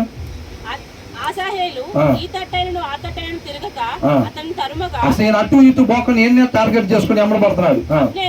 నన్ను తరుముట మాని తొలగిపోము, నేను నిన్ను నేలకు కొట్టి చంపినేడలా నీ సహోదరుడు యావాబు ముందు నేను ఎట్లు తల ఎత్తుకొనగలను. అంటే చంపగలుగుతాడా లేదా? చంపగలుగుతాడని తెలిసి కూడా చంపకుండా అయినా నువ్వు అటు కానీ ఇటు కానీ వెళ్ళు, ఒకవేళ నేను కానీ నిన్ను నేలకేసి కొట్టి చంపాను అనుకో మీ అన్నయ్య దగ్గర నేను ఎట్లా తల ఎత్తుకుంటాను అంటున్నాడు. అర్థమవుతుందండి. అతడు నేను తొలగనగా అబ్నేరు ఈటె మడపతో అతని కడుపులో పొడిచినందున ఈటె అతని వెనుకకు వచ్చిన గనక ఏమైందంట, నేను వెళ్ళను అయినా నేను నిన్నే నీ అమ్మటే పడతా. ఎందుకు ఎమ్మడ పడుతున్నాడు? ఏమన్నా ఇస్తాను కానుకలుగా? మరి ఎందుకు ఎమ్మడ పడుతున్నాడు? చంపడానికి ఎమ్మడ పడుతున్నాడు. అవకాశం ఇచ్చాడు, అయినా సరే నేను వెళ్ళనన్నాడు. ఇక ఈయన చంపకపోతే ఏమైంది? ఈయన చంపేసేస్తాడు. కాబట్టి ఏం చేశాడంట, ఆ ఈటు తీసుకుని ఆయన్ని పొడిస్తే వెనక్కి వచ్చిందంట. చెట్టనే పడి చచ్చెను. ఆసాహేలు పడి చచ్చిన స్థలమునకు వచ్చిన వారందరూ నిలబడిరి గాని యోవాబును అబీషైను. చూసారండి, వీళ్ళ ముగ్గురు అన్నదమ్ములు కదా మొత్తం. వీళ్ళలో ఒక ఆయన చనిపోయాడు, మిగతా వాళ్ళందరూ ఆయన అక్కడ పడి చచ్చిపోయి ఉన్నాడు కదండి, రక్తం కారుతుంది కదా. ఈ మిగతా వాళ్ళందరూ వచ్చి ఆయన పడి చచ్చిపోయి ఉంటుంది చూసి అక్కడే నిలబడిపోయారు అనమాట. కానీ వీళ్ళిద్దరు ఉన్నారు చూసారా, వాళ్ళిద్దరు మాత్రం అక్కడ నిలబడలేదు. ఇంకా ఈయన చంపిన ఆయన ఎట్లాగైనా చంపాలని చెప్పి అమరపడ్డారు వాళ్ళిద్దరు.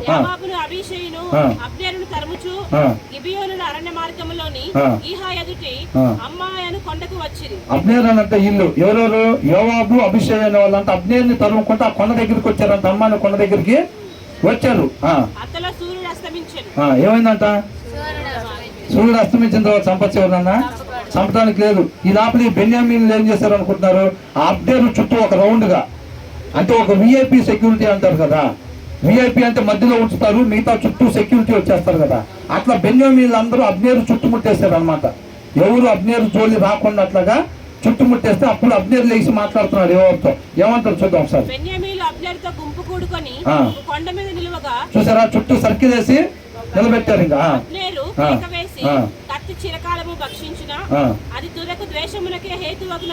ఏమంటున్నాడు, కత్తి చిరకాలము అంతేకాదు చంపుతానే ఉండాలా కత్తి.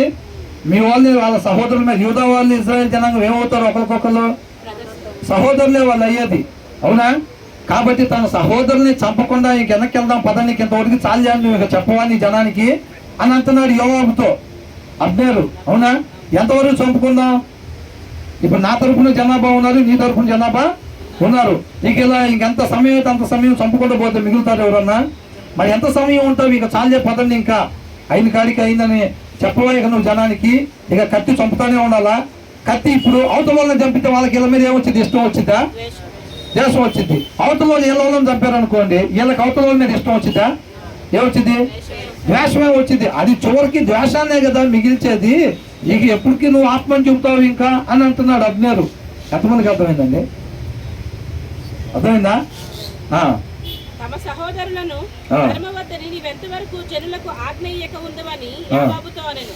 అందుకు యోవాబు, దేవుని జీవముతోడు జగడమునకు నీవు వారిని పిలువక ఉండిన ఎడల జనులందరూ తమ సహోదరులను తరుమక ఉదయమునే తిరిగి పోయి ఉందరని చెప్పి. అంటే ఇది ఇక్కడ ఎట్లా ఇచ్చారంటే తెలుగు బైబుల్లో కొంచెం మీనింగ్ మారిపోయింది.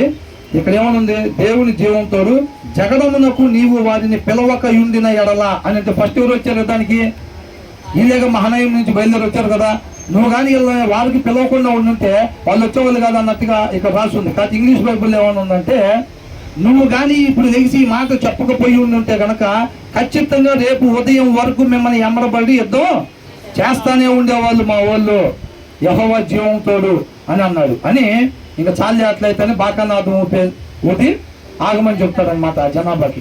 నువ్వు లెగిసి కానీ ఇప్పుడు మాట్లాడకపోతే ఈ మాట ఖచ్చితంగా రేపు ఉదయం వరకు వాళ్ళ సహోదరుని చంపటానికి యుద్ధం జరిగిస్తానే ఉండేవాళ్ళు అని ఉందన్నమాట అక్కడ.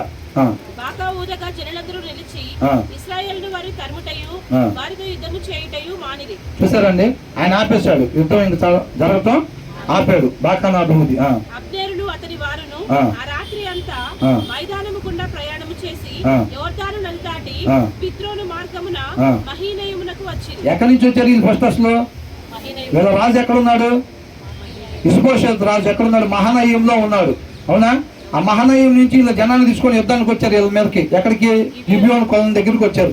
ఈ హెబ్రోన్ నుంచి ఇల్లు కూడా అక్కడికి గిబియోన్ కొలం దగ్గరికి వచ్చారు. యుద్ధం అక్కడ జరిగింది. ఇది మొత్తం జరిగిన తర్వాత గిబియోన్ దగ్గరలో ఉన్న అమ్మ అనే కొండ దాకి వీళ్ళు ఎమరబడి అట్లా చేస్తారు. తర్వాత యుద్ధం ఆపేసి అక్కడి నుంచి నిదానంగా అరణ్యంలో పడి రాత్రి అంతా నడిచి మహానయంకి వెళ్ళిపోయారు. ఎవరు వెళ్ళిపోయింది, అబ్నేరు వాళ్ళు, అవునా. ఇష్బోషెత్ రాలేదు, దావీదు కూడా అక్కడికి రాలేదు, రాజులు రాలేదు, వీళ్ళు మాత్రమే ఫైటింగ్ కి వచ్చారు. వాళ్ళు వెళ్ళిపోయారంట. యోవాబు అబ్నేరును తరుముట మాని తిరిగి వచ్చి జనులను సమకూర్చి లెక్క చూడగా దావీదు సేవకులలో ఆసాహేలు కాక 19 లేకపోయారు. చూసారండి, వీళ్ళు మొత్తం కలిపి 20 మంది అంతా చనిపోయింది. ఎవరు, యోధా వాళ్ళు. దావీదు తరపున ఉన్న వాళ్ళు ఎంతమంది చనిపోయారంట, 20 మంది చనిపోయారు. ఆసాహేలుతో కలిపితే 20, లేకపోతే 19 మంది చనిపోయినట్టంట. వాళ్ళందరినీ ఒక దగ్గర కూడుకొని ఉండమని చెప్పి లెక్క చూస్తే. అయితే దావీదు సేవకులు బెన్యామీలలోను అబ్నేరు జనులలోను 360 మందిని హతము చేసిరి. వీళ్ళు ఎంతమందిని చంపారంట? 360 మందిని అవతల వీళ్ళు చంపారనమాట. వాళ్ళు ఎంతమందిని చంపారు? 20 మందిని. అంటే ఎవరు గెలిచినట్టు? దావీదు.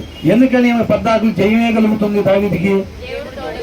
ఈయనకాడ ఎంతమంది ఉన్నారు? 400 మందిని వేసుకెళ్ళినా 600 మంది వేసుకెళ్ళినా యోధా వారు కొద్ది మంది, ఇజ్రాయేల్ ఎక్కువ మంది. ఎందుకని? నది యువతలు ఇప్పుడు యోధా వారిలో ఉన్న 2.5 గోత్రాలు ఉన్నారు కదా, వాళ్ళు గోత్రాలు ఎన్ని? 12. దాంట్లో 2.5 తీస్తే ఎన్ని ఉంటాయి? అవునా? ఇప్పుడు వాళ్ళు ఎక్కువ జనాభా ఉంటారు, అయినా సరే విజయం ఎవరుకుంటుంది? దావీదుకే విజయం వస్తుంది. ఎందుకని? దేవుడు ఆయనకి తోడుగా ఉన్నాడు కాబట్టి, ఈయన తరపున దేవుడే యుద్ధము చేస్తాడు కాబట్టి ఈయనకి జయం తప్ప అపజయం ఉండదు. వీళ్ళకి అపజయం వచ్చింది అని అంటే దేవుడికి నచ్చని పని లేదో చేస్తేనే వీళ్ళకి అపజయం తప్ప, లేకపోతే అపజయం వీళ్ళకి రాదు.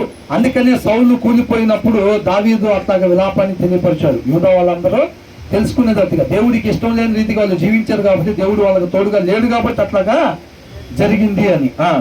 జనులు ఆశాహేలుని ఎత్తుకొని పోయి బెత్లెహేములో ఉన్న అతని తండ్రి సమాధి యందు పాతిపెట్టింది. తరువాత యోవాబును అతని వారును రాత్రి అంతయు నడిచి తెల్లవారు సమయంలో హెబ్రోనుకు వచ్చి. వీళ్ళు ఎక్కడి నుంచి వచ్చారు? ఫస్ట్ హెబ్రోన్ నుంచి వీళ్ళు వచ్చారు. కాబట్టి ఆశాహేలుని ఏం చేస్తారంట? తీసుకుని వెళ్ళి తండ్రి సమాధి దగ్గర పాతి పెట్టారు. సెరూయా వాళ్ళ తండ్రి పేరు. ఆయన సమాధిలో పాతి పెట్టారనమాట. 360 మందిని వీళ్ళు చంపేశారంట. జయం మాత్రం దావీదుకే వచ్చింది. అవునండి, దేవుడికి తోడుగా ఉన్నాడు. దేవుడు తోడుగా ఉన్నాడు కాబట్టి దావీదుకి విజయం వస్తా ఉంది. ఆయనలో ఉన్న ఆశ, ఆసక్తి, అది ప్రాముఖ్యం అన్నమాట. చూసారండి, సక్రియ చేయాలి. ఆ ఆసక్తి, ఆశ మనలో ఉండాలి. ఎదుటివారు సక్రియలు చేస్తుంటే మనం దేవుళ్ళలో నాటబడి ఉంటే ఆనందించేవారుగా, వాళ్ళని ఎంకరేజ్ చేసేవారుగా మనం ఉండాలి. అంతే తప్ప వాళ్ళు సక్రియం చేస్తుంటే మన లోపల కుళ్ళు పడుతుంది అనుకోండి, మనం నాటబడాల్సిన ప్రదేశంలో మనం ఇంకా నాటబడి లేవు అని అర్థం. అవునండి, దేవుడు మహాకృపని, ఆయన శక్తిని ఆశ్రయించి మనం కూడా దావీదు వలె ఆయన నామాన్ని మాత్రమే మహింపరిచేవారుగా మనం కూడా ఉండాలి. దేవుడికే మహిమ కలుగును గాక.